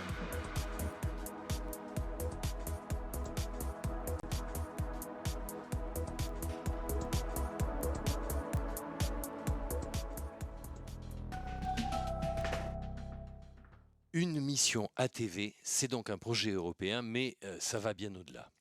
Exactement, et pour assurer ce soir la coordination continue entre les divers centres de contrôle, on fait appel à un réseau de communication basé en Allemagne, l'IGS, pour Interconnection Ground Subnetwork. Alors ça, c'est au sol, mais ce réseau n'est pas seulement terrestre, et cette collaboration vraiment internationale connaît pas de frontières sur Terre comme au ciel, on pourrait dire. Et pour cause, puisqu'est aussi sollicité le satellite Artemis afin d'une part de relayer les données télémesurées, mais également d'acheminer les ordres de commande. Alors également mis à contribution le système d'acquisition de données satellites de la NASA, le fameux TDRSS. On aura bien compris que l'aventure spatiale ne se joue plus à l'échelle d'un simple État. Voilà, et pendant des décennies, le spatial s'est résumé aux États-Unis et à la Russie. Et en une trentaine d'années, les Européens ont fait leurs preuves et se sont imposés sur le devant de la scène. Ben oui, il faut le dire que la recherche et l'industrie européenne sont bien vivantes. Ce sont des milliers de femmes et d'hommes qu'il faut associer aux réussites spatiales. Dans quelques instants, et bien voilà, c'est pour tout de suite. Regardez, le décollage, c'était tout à l'heure. C'était sous l'œil de nos caméras avec cette magnifique traînée qui a duré assez longtemps dans le ciel. Elle a percé la nuit ici à Kourou, au Centre spatial guyanais. Avec ces images et quelques petites gouttes de pluie aussi quelquefois sur les objectifs. De bien belles images, c'était tout à l'heure. Là, vous voyez, séparation des boosters. Et dans quelques instants, pendant que nous voyons ces images en 3D sur tout ce qui s'est passé et les principales étapes en début de vol, eh bien, nous allons céder la place à deux autres personnes. Nous allons céder la parole à notre confrère anglophone Joshua Jean-Paul, qui est en compagnie de Léopold Eyarts, dont on vous parlait tout à l'heure, l'astronaute français qui est allé sur la Station spatiale internationale en 2008. Voilà, pendant que nous voyons c'est très beau, de très belles images avec notre Terre en point d'horizon. Et dans quelques instants, donc pendant que nous avons l'ATV sous nos yeux sur ces images 3D, nous allons partir à Jupiter en plateau pour retrouver donc Joshua Jean-Paul et Léopold Eyarts qui vont prendre la parole. C'est à eux. Alors, que vous reste-t-il encore de savoir sur l'ISS et l'ATV? Eh bien, nous avons de la chance. Ce soir, quelqu'un est avec nous qui peut répondre à ces questions. À ma droite, Léopold Eyarts de l'ESA. Léo est un cosmonaute qui connaît tout sur l'ATV et l'ISS. Et ceci parce qu'il a déjà passé 7 semaines en 2008 à l'ISS et également Mir, la station spatiale russe, en 1998. Nous allons donc parler un peu avec Léo et nous allons également découvrir beaucoup plus sur l'ATV et l'ISS. Merci d'être là, Léo. Commençons avec l'ATV et puis l'ISS. Tout d'abord, pouvez-vous nous décrire de quoi il s'agit? Quel est son rôle? Je vais essayer. Alors d'abord, je dirais que c'est un ravitailleur logistique qui va aller ravitailler la station en fluide et en cargo sec. Alors fluide, ça veut dire des ergols, de l'eau, des gaz comme l'oxygène par exemple. Et tous ces fluides sont au milieu et à l'arrière de l'ATV. Et puis on y amène également ce qu'on appelle le cargo sec, c'est-à-dire du ravitaillement, des vivres, et puis des pièces détachées pour la station, des expériences par exemple. Et tout ça, c'est situé ici à l'avant. Et c'est dans une partie pressurisée qui sera reliée à la station spatiale. Le 28 mars, quelques jours après le lancement, l'ATV va s'amarrer ici à l'ISS et ça va devenir partie intégrante de la station. Ce sera un des modules vraiment de la station pendant quelque chose comme 6 mois. Pendant ce temps-là, l'équipage va pouvoir aller chercher tout ce qu'il y a dans l'ATV, le décharger et en échange, mettre dans la TV des déchets, par exemple.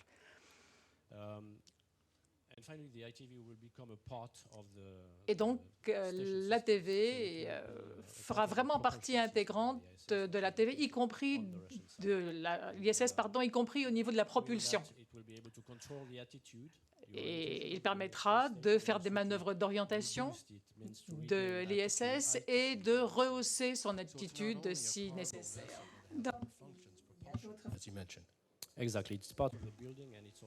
Oui, ça fait partie de la structure et des systèmes. Très bien. Alors, passons maintenant à l'ISS. C'était votre maison pendant 2 mois. Alors, vous êtes du côté de l'amarrage. À côté de l'amarrage, c'est le côté russe. Et moi, je suis du côté américain ou international.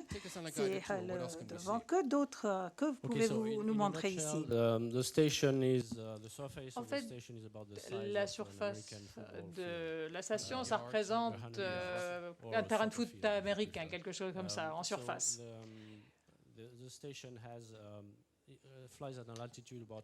L'altitude est quelque chose comme 400 km. La vitesse, 28 000 km/h. C'est Léo, n'est-ce pas? C'est l'orbite terrestre basse. Ça pèse quelque chose comme 360 tonnes et on livre 80 kW grâce à la TV. Là, vous avez la partie arrière de la station, c'est la partie russe. Alors, arrière, dans le sens de la marche de l'ISS, dans l'orientation que je montre. Nous allons dans ce sens, n'est-ce pas?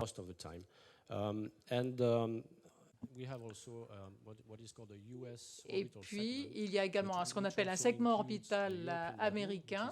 Là, il y a Columbus, donc le laboratoire Columbus. Il y a des modules japonais et également de la robotique canadienne.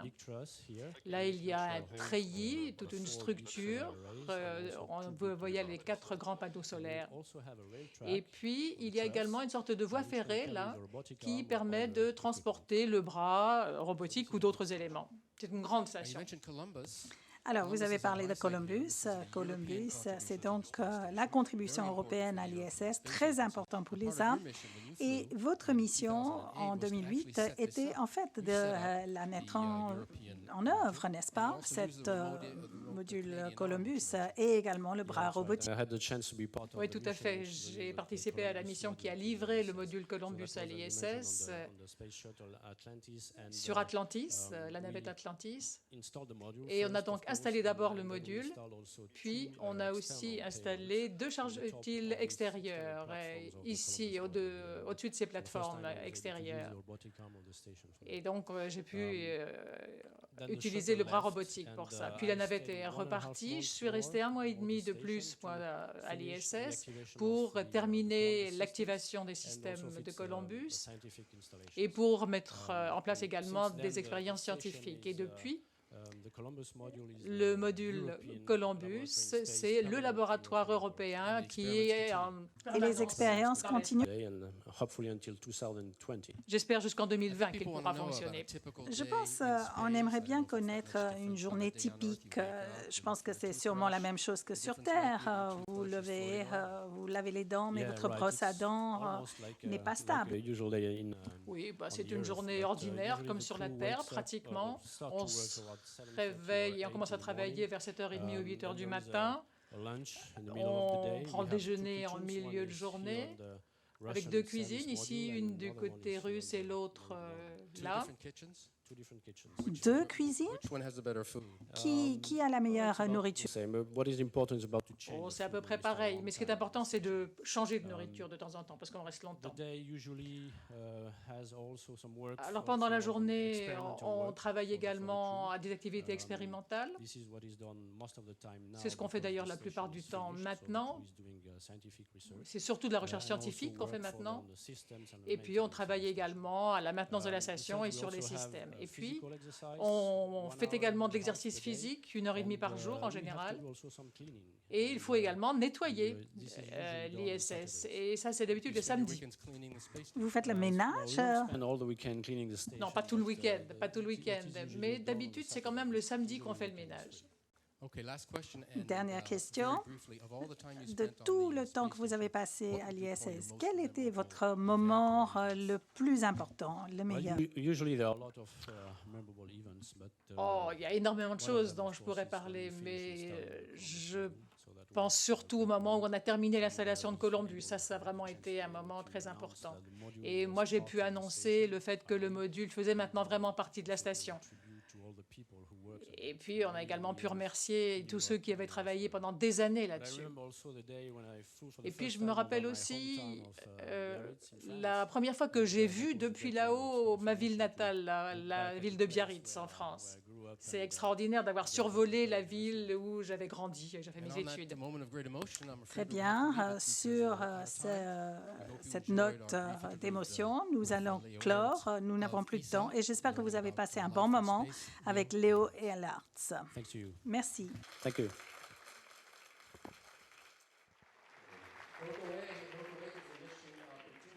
Nous poursuivons. Dans 10 minutes, il y aura une séparation, la séparation d'ATV. Et avant cela, vous allez entendre des informations importantes sur le deuxième allumage EPS de DDO. Et nous allons reprendre avec les transmissions et des commentaires avec Luca, Pierre et Marie-Noël. Eh bien oui, nous sommes là. Merci Josh, merci Léo. Effectivement, on a le privilège d'avoir ce soir quand même un spationaute. C'est pas tous les jours. On va tout de suite dire que bien cette séparation, elle approche. On le sait, tout se passe bien. Marie-Noël, on peut préciser ce qui attend la TV. Donc dans l'heure qui vient, les 4 panneaux solaires seront déployés, mais on va... Deuxième allumage de l'étage à propagole stockable, prévu durer 28 secondes. Voilà, le DDO vient de l'annoncer après 42 minutes de phase balistique intermédiaire. L'EPS vient de se rallumer pour 28 secondes afin de circulariser l'orbite à 260 km d'altitude. Les paramètres de propulsion et de pilotage à bord sont normaux. Tout de suite, un historique sur les stations spatiales, l'incroyable aventure de ces hommes dans le ciel. Depuis le premier roman de science-fiction aux environs de 1860, depuis qu'Hermann Oberth a utilisé pour la première fois l'expression « station spatiale » en 1923, et qu'enfin, dans les années 50, Werner von Braun a conçu une structure en forme de roue qui gravitait autour de la Terre. Nombreux ont été les projets d'une station spatiale orbitale habitée, mais ils ne sont devenus réalité qu'en 1971. 10 ans après avoir envoyé le premier homme dans l'espace, l'Union soviétique mettait en orbite sa première station Salyut. 2 ans après, les États-Unis ont lancé Skylab. 3 équipages s'y sont succédés avant que le projet soit abandonné en 1974. Persistant dans son intérêt pour les missions de longue durée, la Russie a lancé les premiers modules de la station Mir en 1986. La construction de la Station spatiale internationale a commencé avec le lancement de ses 2 premiers modules en 1888. Le premier équipage est arrivé à bord en l'an 2000. Depuis, une présence humaine y est assurée en permanence et plus de 200 astronautes s'y sont succédés.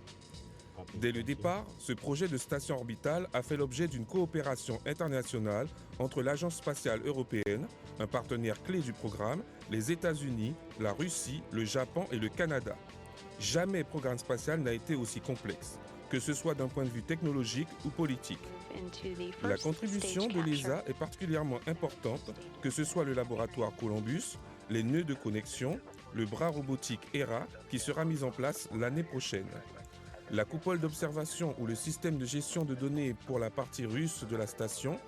Par ailleurs, la plupart des éléments pressurisés ont été fabriqués en Europe et l'Italie a construit plusieurs nœuds de connexion, ces éléments qui relient les modules entre eux. Mais l'ESA est aussi utilisatrice de la station et plus d'une vingtaine de spationautes ont fait des séjours dans l'ISS. Ils y ont effectué des missions de longue durée. Ils ont également accompli des missions scientifiques qui, pour beaucoup, ont un impact sur notre vie de tous les jours. Mais ils ont également joué un rôle pédagogique grâce aux images absolument magnifiques qu'ils nous ont envoyées et qui sont une véritable source d'inspiration pour la jeunesse avec laquelle ils sont en contact fréquent dans les écoles. La plus récente contribution de l'ESA est son programme ATV. C'est le véhicule spatial le plus grand, le plus lourd et le plus complexe jamais construit en Europe. Sa mission est de régulièrement ravitailler l'ISS en fret et d'effectuer des manœuvres du complexe orbital. L'ATV est donc indispensable à la poursuite de l'exploitation de l'ISS. Depuis que la navette ne vole plus, l'ATV est un des rares véhicules capables de ravitailler la station spatiale. Après Eduardo Amaldi, il est prévu 2 autres vols d'ATV, celui d'Albert Einstein et celui de Georges Lemaître, qui sera le 5e et dernier vol d'un ATV sous sa forme actuelle. Des études sont en cours pour la suite à donner, car l'Europe doit à la fois assurer l'avenir de ses programmes de technologie avancée et compenser sous forme de troc les coûts de fonctionnement de l'ISS.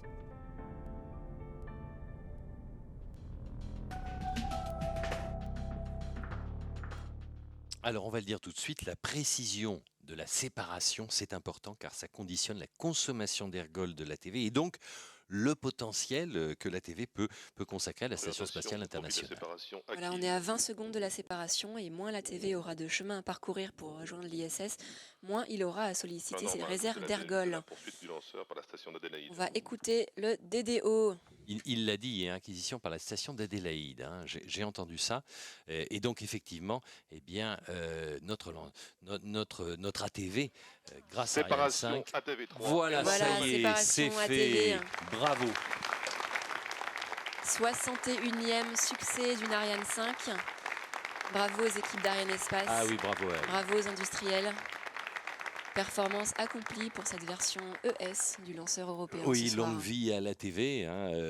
L'ATV numéro 3, Eduardo Amaldi, est parti en route pour la Station spatiale internationale. Regardez-le, très très belle image. Et voilà, il va vivre sa vie de manière autonome. C'est vrai qu'il est gros, intelligent, très sophistiqué cet ATV. Il y a là-haut 6 spationautes qui l'attendent. Alors, ça fait plaisir de voir au CDC que effectivement les gens sont contents, les mains se serrent. Oui, Marie-Noël. Au CDC, donc effectivement, toutes les équipes sont ravies. On revoit les images de du ce décollage. lancement. Regardez, c'était tout à l'heure. Et très vite, on n'a plus aperçu que le panache de feu et de fumée de notre Ariane 5, car la couverture nuageuse était quand même assez importante, mais on l'a suivi avec les caméras pendant assez longtemps. Alors, on me fait... Qu'est-ce que c'est? Eh bien, le replay, voilà, un autre replay. C'est une autre caméra avec toujours l'Ariane 5 qui décolle de son pas de tir ici au CSG pour une mission qu'elle vient de réussir. Et ici, tout le monde est très content. Ici, c'est la nuit. Tout le monde est aussi un petit peu fatigué puisqu'il est 3h moins le quart du matin environ. Marie-Noël, merci beaucoup en tout cas pour cette retransmission parce que nous, on va continuer exceptionnellement jusqu'au déploiement des panneaux solaires. Voilà, vous voyez le démarrage, très très belles images là avec le déluge qui crée toute cette fumée au démarrage et au décollage d'Ariane 5. Donc je le disais, on va rester jusqu'au déploiement des panneaux solaires. Il y a en principe quelqu'un qui va me rejoindre ici en cabine. Voilà, votre mission s'arrête là alors Marie-Noël. La mission d'Ariane Espace est terminée, un très très beau succès. Je vais laisser la parole à un spécialiste de l'ESA, un spécialiste de la Station spatiale internationale. J'en profite pour saluer Antoine Vergniaud du service optique vidéo du CNES qui effectuait son dernier lancement depuis le CDC à Jupiter. Merci à tous. Merci Marie-Aline.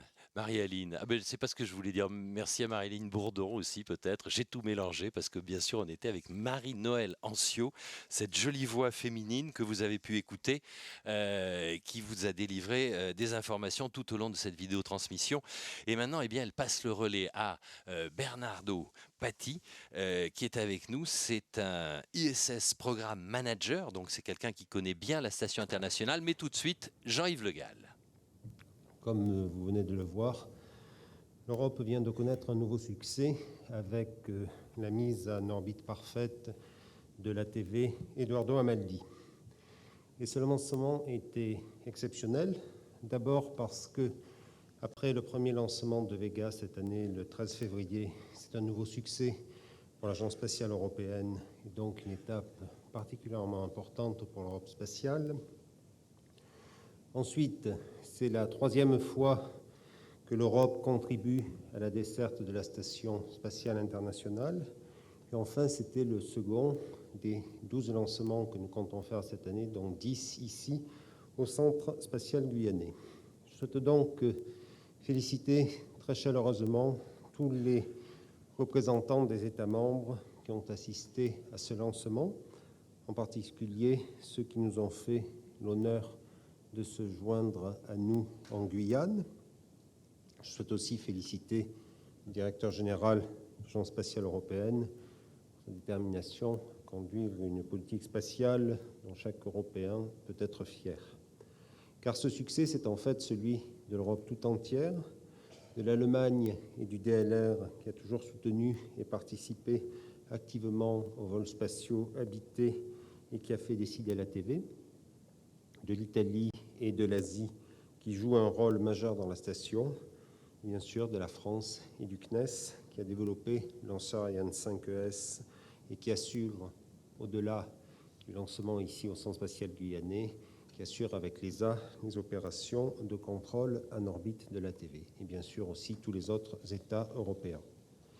Ce succès, c'est aussi celui d'Astrium et de l'industrie spatiale européenne qui ont développé la TV, qui est le véhicule spatial le plus complexe jamais développé en Europe et qui assure la production du lanceur qui l'a mis en orbite.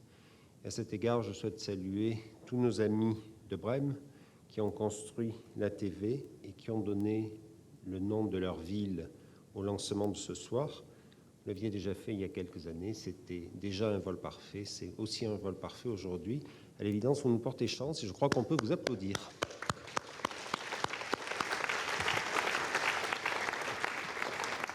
Et ce succès, c'est aussi celui du Centre spatial guyanais et de toute la Guyane qui confirme qu'ils font partie du club finalement très restreint des centres spatiaux qui desservent la Station spatiale internationale avec aujourd'hui Baïkonour, Cap Canaveral et au Japon, Tanegashima. Et il est clair que la qualité des installations du Centre spatial guyanais, la qualité de l'accueil en Guyane, y sont pour beaucoup. Pour terminer, je vous dirais que ce succès, c'est aussi celui d'un espace, puisque l'équipe de lancement aujourd'hui vient de réussir ce 61e lancement d'Ariane 5, qui était aussi ce 47e succès d'affilée. Donc à présent, notre mission, la mission du lanceur est terminée, mais nous allons suivre ensemble la progression de la TV Eduardo Amaldi jusqu'au déploiement de ces panneaux solaires. Donc en attendant, j'ai le plaisir de céder la parole à M. Jean-Jacques Dordain, directeur général de l'Agence spatiale européenne, et ensuite M. Joël Barre, directeur du Centre spatial guyanais. Merci.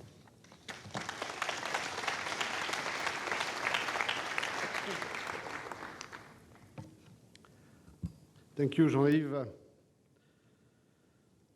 So, buon viaggio, Eduardo Amaldi. J'avais dit buon viaggio à Eduardo Amaldi, mais on ne peut pas encore parler d'un succès de l'agence.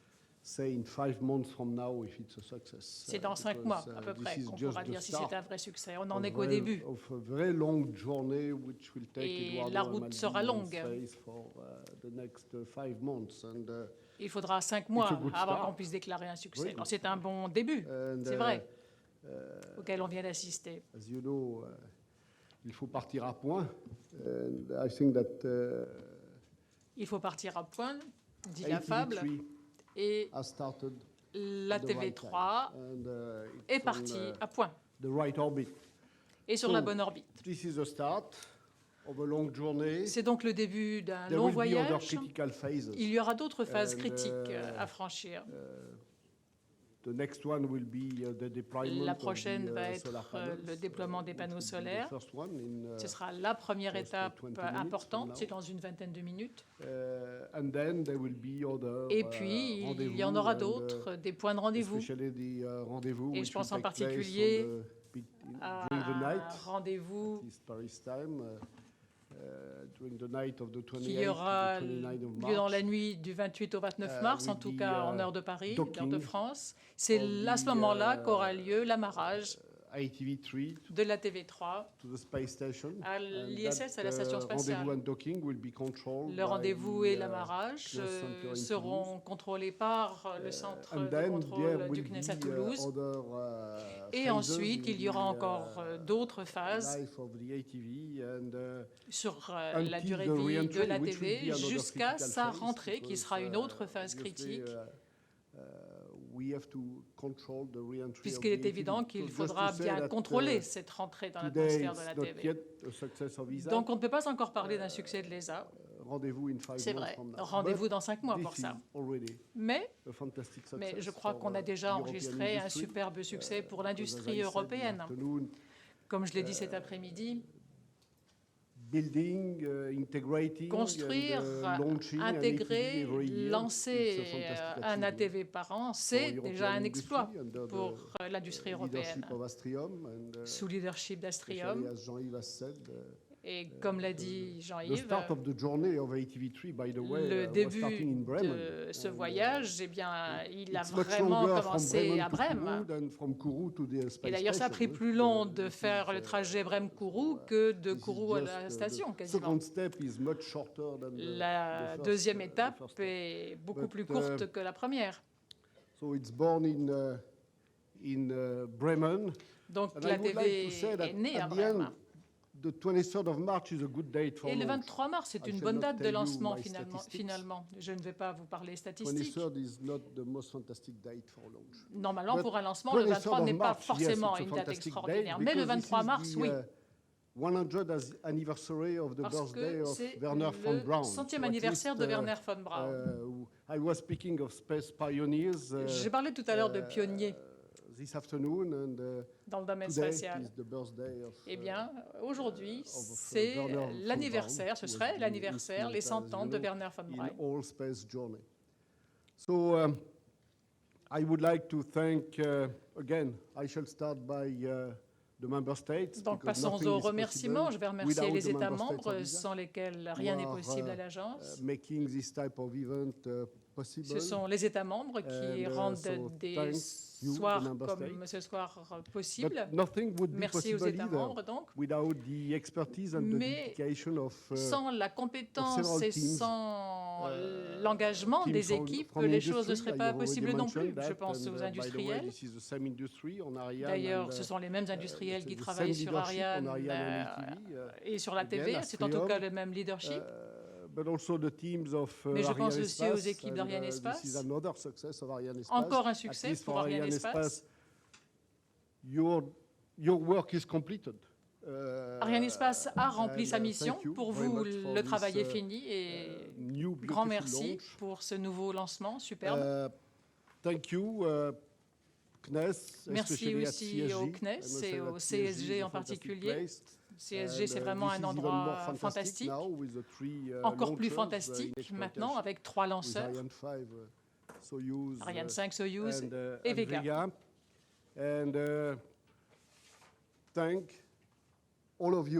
Merci à vous tous. Merci d'être venus partager ce moment d'émotion avec nous aujourd'hui.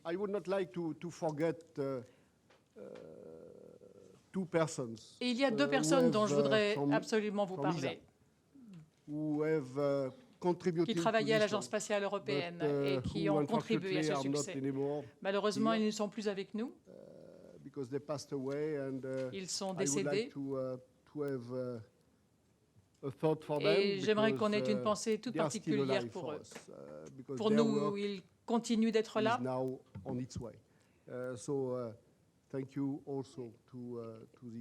Et je voudrais les remercier, eux aussi tout particulièrement.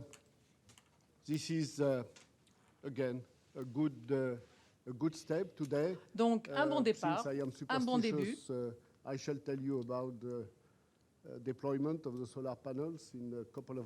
Dans quelques minutes, je vous parlerai du déploiement des panneaux solaires. En attendant, encore un grand merci, en particulier Ariane Espace.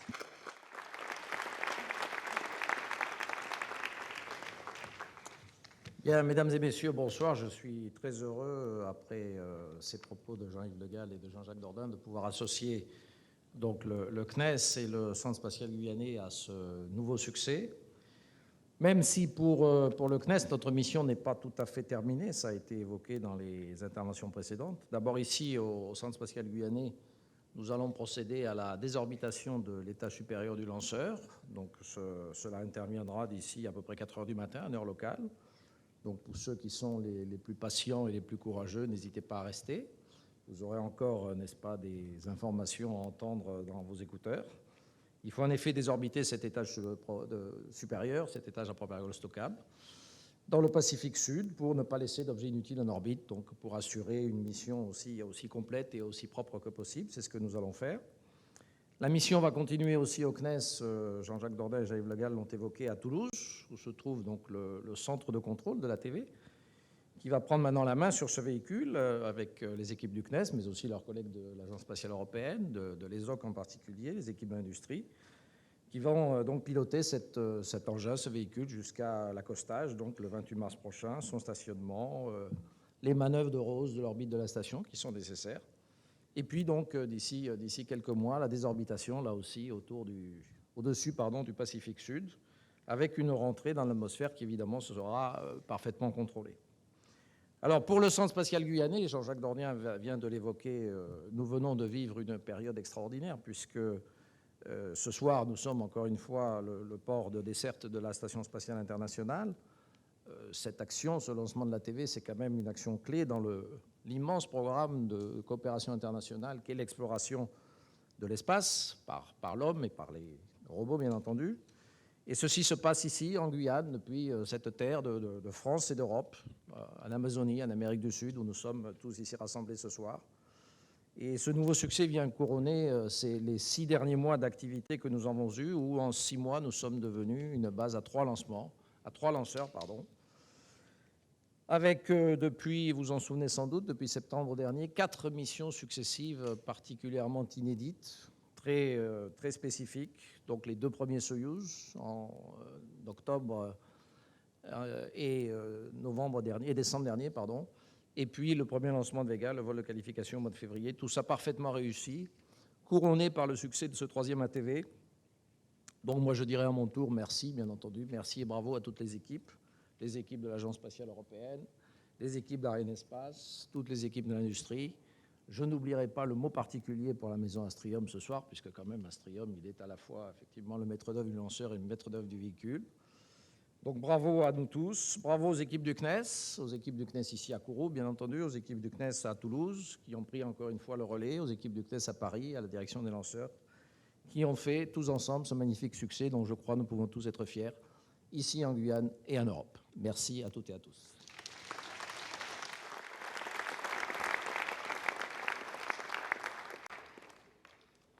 Bien, merci. Donc, un certain nombre d'entre vous ici en Guyane vont assister à la suite des opérations, mais pour la vidéotransmission, elle va se terminer. Et donc, prochain rendez-vous le 15 mai pour un prochain lancement d'Ariane 5 au bénéfice de l'Asie, puisque nous lancerons JCSat 13 pour le Japon et Vinasat 2 pour le Vietnam. Voilà, merci, bonsoir ou plutôt bonjour, compte tenu de l'heure matinale. À bientôt.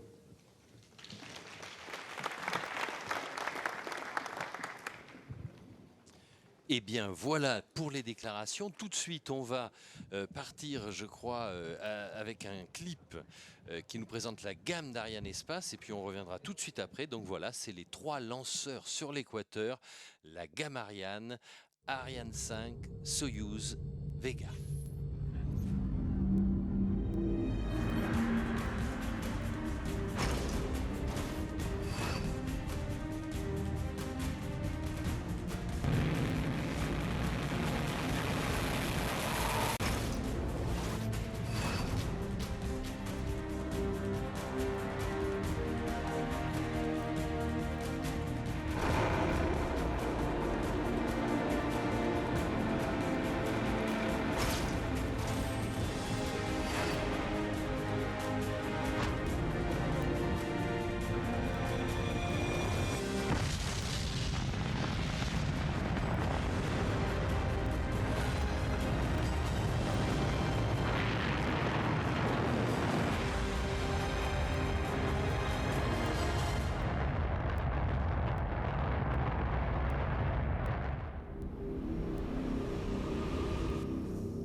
Eh bien oui, Power 3, c'est le pouvoir d'Ariane. Alors, on est là en attente du déploiement des panneaux solaires et comme je vous l'ai dit tout à l'heure, eh bien, je suis avec Bernardo Patti. Alors Bernardo, je vais vous mettre votre micro parce que voilà, j'ai l'impression que là, ça va mieux marcher. Bonsoir d'abord et merci d'être avec nous. Merci de m'avoir invité. Vous êtes donc ISS Programme Manager. En quoi ça consiste ? L'ISS Programme est un programme assez complexe. Il est censé coordonner toutes les activités relatives à l'exploitation de la station spatiale ou du segment européen de la station spatiale, c'est-à-dire toutes les opérations de notre infrastructure en orbite, Columbus, les activités associées aussi à la logistique, au ravitaillement, les ATV en particulier. Et c'est donc pour ça que vous êtes là ce soir, notamment, bien sûr. Pour supporter toute l'équipe. Et l'autre contribution européenne au programme d'exploitation est bien entendu le vol d'astronautes. Donc le programme de l'ISS s'articule sur 3 gros éléments, les opérations et l'exploitation scientifique de notre module, de notre laboratoire, l'aspect logistique associé au vol d'ATV, et bien entendu les vols de nos astronautes. Et les astronautes, alors il y en a un, c'est une superstar, c'est André Kuipers. Oui, c'est alors là, lui, il parle avec Bono, avec Angela Merkel. Exactement. Il est incroyable. Exactement. Il va en profiter jusqu'au 1er juillet, date à laquelle il sera aussi très content de retourner sur la Terre et nous retrouver et retrouver sa famille. Eh oui, alors que vous voyez, Bernardo, on a en direct, eh bien, nous sommes à Toulouse avec cette caméra qui nous montre l'ATV Control Center, le centre de contrôle ATV, en direct à Toulouse, puisque bien évidemment, eh bien, nos amis toulousains, ils sont à pied d'œuvre pour ce déploiement des panneaux solaires qu'on va attendre. Vous savez que c'est un déploiement qui dure environ 10 minutes. Exactement, on est tous un peu anxieux quand même. Ah ben bien sûr, bien sûr. Autrement, concernant justement l'ISS, il faut rappeler peut-être qu'au départ, alors peut-être qu'on va être interrompu par des sujets, parce qu'on attend, je vous le dis tout de suite, un sujet où on va aller en direct retrouver Patrick Benaroche. Alors je ne sais pas d'ailleurs si c'est en direct ou si ça a été enregistré en léger différé, mais en tout cas on sera avec lui depuis cette salle de Toulouse. Mais tout de suite, Bernardo, peut-être un petit récapitulatif sur la formation de l'ISS, cette station internationale. Elle date de 98, c'est le début de sa construction, et ça a été une construction. Il a fallu vraiment se concerter. Il a fallu, on l'a vu, que ça ne pouvait pas se passer avec un seul État. Non, c'était une construction laborieuse.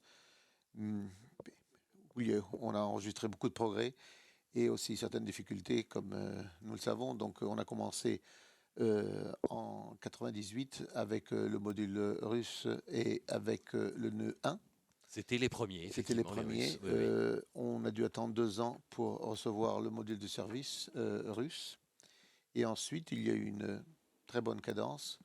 Ensuite, oui, c'est ça, la cadence est quand même accélérée. C'est accéléré avec le shuttle qui volait presque de 4 à 6 fois par an, jusqu'au 1er février 2003, où bien entendu, il y a eu l'accident que nous connaissons, donc et il y a eu un blocage des vols pour pratiquement 3 ans, parce qu'il n'y a eu qu'un vol entre 2003 et 2006, et donc, bien entendu, Columbus, qui devait être lancé en 2004, a été reporté en 2007, et ensuite il a fini par lancer en 2008, parce qu'il y a eu 3 mois de retard, parce qu'il y avait un élément sur le shuttle qui ne fonctionnait pas. Et j'allais dire ensuite, Zorro est arrivé, parce que quelque part aussi, l'ATV est arrivé, il a été imaginé ensuite par les Européens, et finalement, il a quand même un peu sauvé la mise. Exactement. Disons que quelles ont été les grosses étapes post-2006 l'arrivée du nœud 2 avec le shuttle en 2007, Columbus en février 2008, oui. Et l'ATV, comme vous le dites, en mars 2008, qui a renforcé toute la logistique de la station de façon spectaculaire. Et oui, et cette ATV, donc on en est au 3e exemplaire. Il y en a 5 en tout qui sont prévus. C'est bien ça, Bernardo ? Exactement. Voilà, on va avoir le Albert Einstein, on va avoir le Georges Lemaître. Et ensuite, quelle est la durée de vie? On a dit que ça va s'arrêter en 2012, on voit bien que ça va se poursuivre plus longtemps. Alors est-ce que l'échéance c'est 2018, c'est 2020, c'est au-delà? D'après vous, hein, je ne vous demande pas de déclaration officielle. Non, hein. non, mais Alors, vous avez le temps, je crois, d'y réfléchir, Bernardo, parce qu'on me D'accord. dit, vous l'avez entendu comme moi en régie, D'accord. on lance ce premier sujet. D'accord. On retrouve donc Patrick Benaroche. Il est là à Toulouse et il nous présente un petit peu cette salle de contrôle, la TVCC TVCC. est le seul endroit, il n'y en a pas d'autre ailleurs, c'est le seul centre de contrôle qui a la possibilité de contrôler, de commander, de surveiller et de piloter au sens large le véhicule ATV. Donc c'est à partir de là que s'envoie la totalité des commandes pour faire les différentes actions, réaliser les missions de l'ATV. C'est là aussi qu'est surveillé le comportement de l'ATV, l'état de santé de ces différents équipements. Tout est centralisé ici, depuis ce centre de contrôle à Toulouse, avec les différentes équipes et sous la houlette du Flight Director. Alors, la TVCC est opérée par plusieurs équipes, 4 globalement. Et ces 4 équipes sont réparties dans les 3 salles qui sont derrière moi. Donc on va partir de ma droite, là-bas, se situe donc l'équipe FDS, Flight Dynamics, qui est en charge de tout ce qui est contrôle de la trajectoire au sens large de la TV. Donc à l'autre extrémité de la salle, à ma gauche, se trouvent les experts techniques. Les experts techniques sont formés des équipes principalement de ceux qui ont fabriqué la TV, qui ont donc une connaissance assez poussée des équipements et des fonctionnements de la TV. Au milieu donc, se trouve la salle de contrôle principale qui abrite trois équipes. La première par rapport au mur d'image, c'est l'équipe SOL, GC, Ground Control. Cette équipe est en charge de la préparation et de l'opération de tous les équipements sol, inclus les communications internationales vers les États-Unis et la Russie. Ensuite, tout à l'arrière, se trouve l'équipe véhicule. Donc les véhicules, ce sont ceux qui ont pour charge la surveillance du véhicule à travers la télémesure qu'il envoie au sol et l'envoi des commandes vers le satellite. Et au milieu, donc, se trouvent les flight directors et les responsables d'opération, Ops Manager, qui pilotent l'ensemble des équipes, le flight director ayant la responsabilité globale des opérations.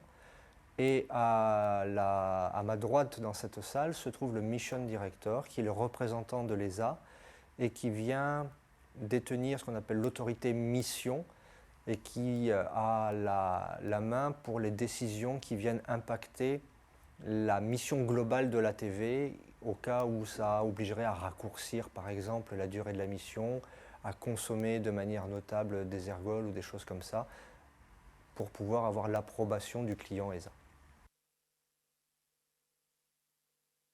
Et voilà, vous en savez un petit peu plus sur comment ça marche là-bas à Toulouse, dans ce centre de contrôle. Alors, Bernardo, peut-être qu'on va finir de répondre à la question que j'avais commencé à poser. Durée de vie, comme ça, de la TV, est-ce qu'on peut dire, de la Station Spatiale Internationale, est-ce que ça va aller au-delà, et on me dit qu'on lance déjà le deuxième sujet. Ah, bon, mais peut-être qu'on va nous donner quand même 2 secondes pour que vous puissiez répondre. La durée de vie de la station, techniquement, la station et les modules européens.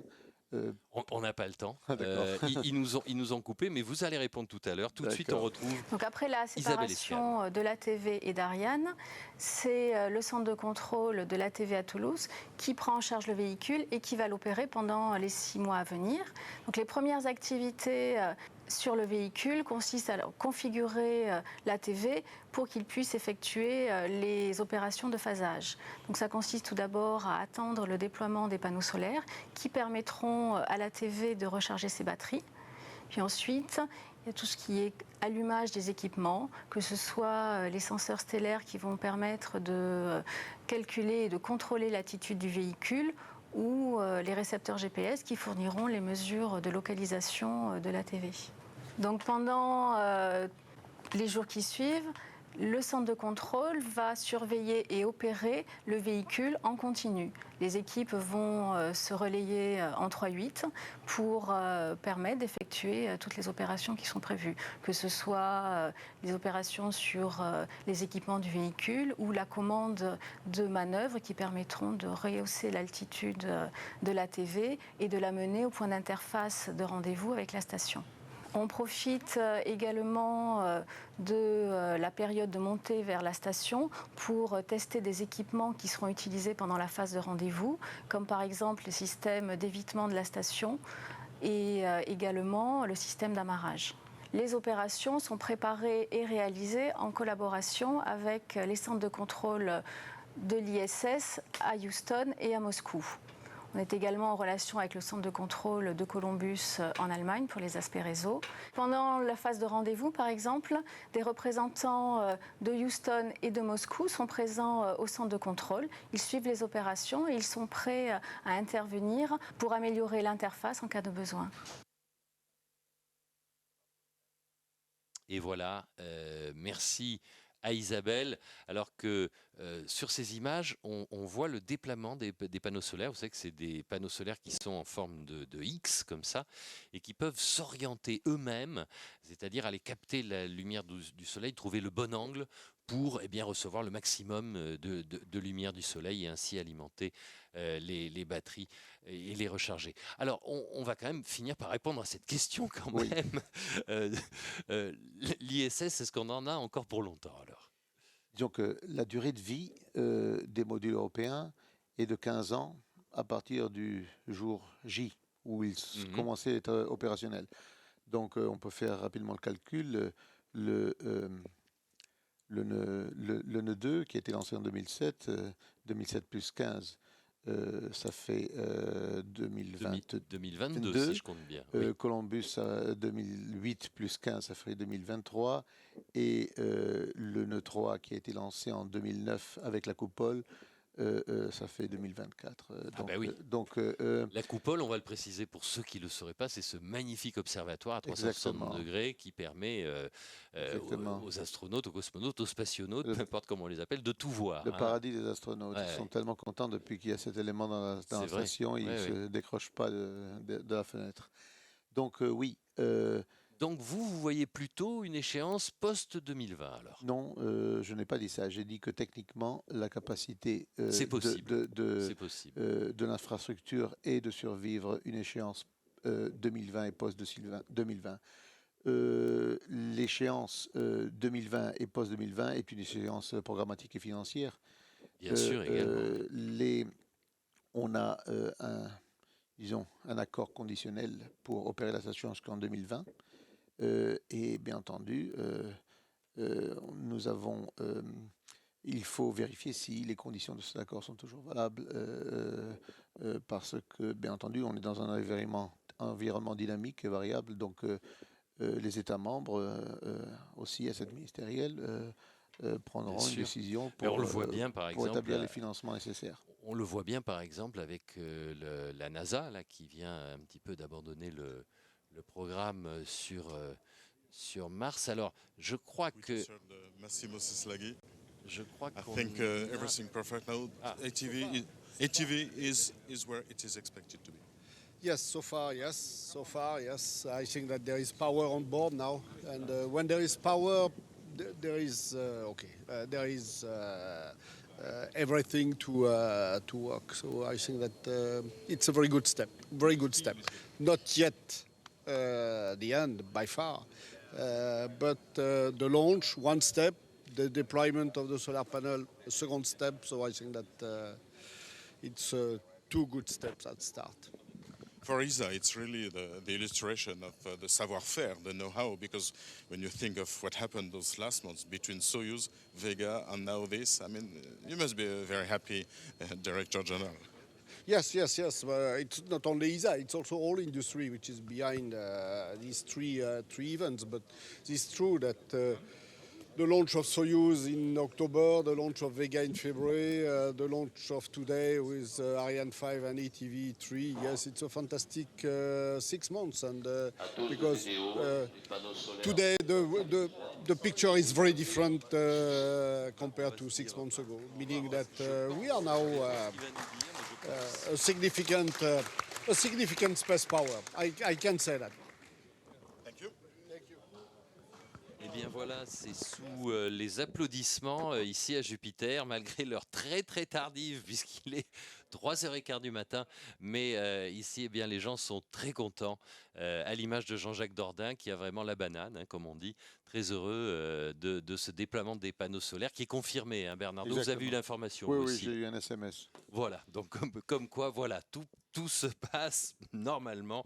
On a eu cette info, les panneaux solaires sont déployés et la TV peut recharger ses batteries. Alors, merci beaucoup d'être passé avec nous, Bernardo. Vous repartez quand pour... Demain à 8h du soir. Eh oui, voilà, c'est ça. C'est ça les voyages en Guyane, quelquefois, ils sont un peu trop courts, mais c'est la vie du spatial. Il y a des missions et puis quand elles sont terminées, eh bien, il faut repartir. En tout cas, on est très content pour cette ATV qui va poursuivre sa vie dans l'espace et dans 5 jours, eh bien, nous serons avec vous. Nous serons avec vous pour assister au docking. Alors si ça vous intéresse, eh bien, ça sera retransmis par des caméras. On voit tout de suite eh bien, le démarrage de cette Ariane 5. Merci. Bernardo s'en va. Il va fêter ce succès avec d'autres gens de l'Agence spatiale européenne, d'Ariane Espace et du CNES. Merci en tout cas aux équipes de Guyane Première emmenées par Manuel de Oliveira. Merci à Marie-Noël Ancio qui était là avec moi tout à l'heure. Merci à Marie-Aline Bourdon. Merci à tous d'être restés avec nous si tard ou si tôt pour ceux qui se lèvent. En tout cas, c'était une belle réussite. C'était la réussite donc de cette Ariane 5, de ce 61e lancement. Merci à tous, au revoir et à très bientôt.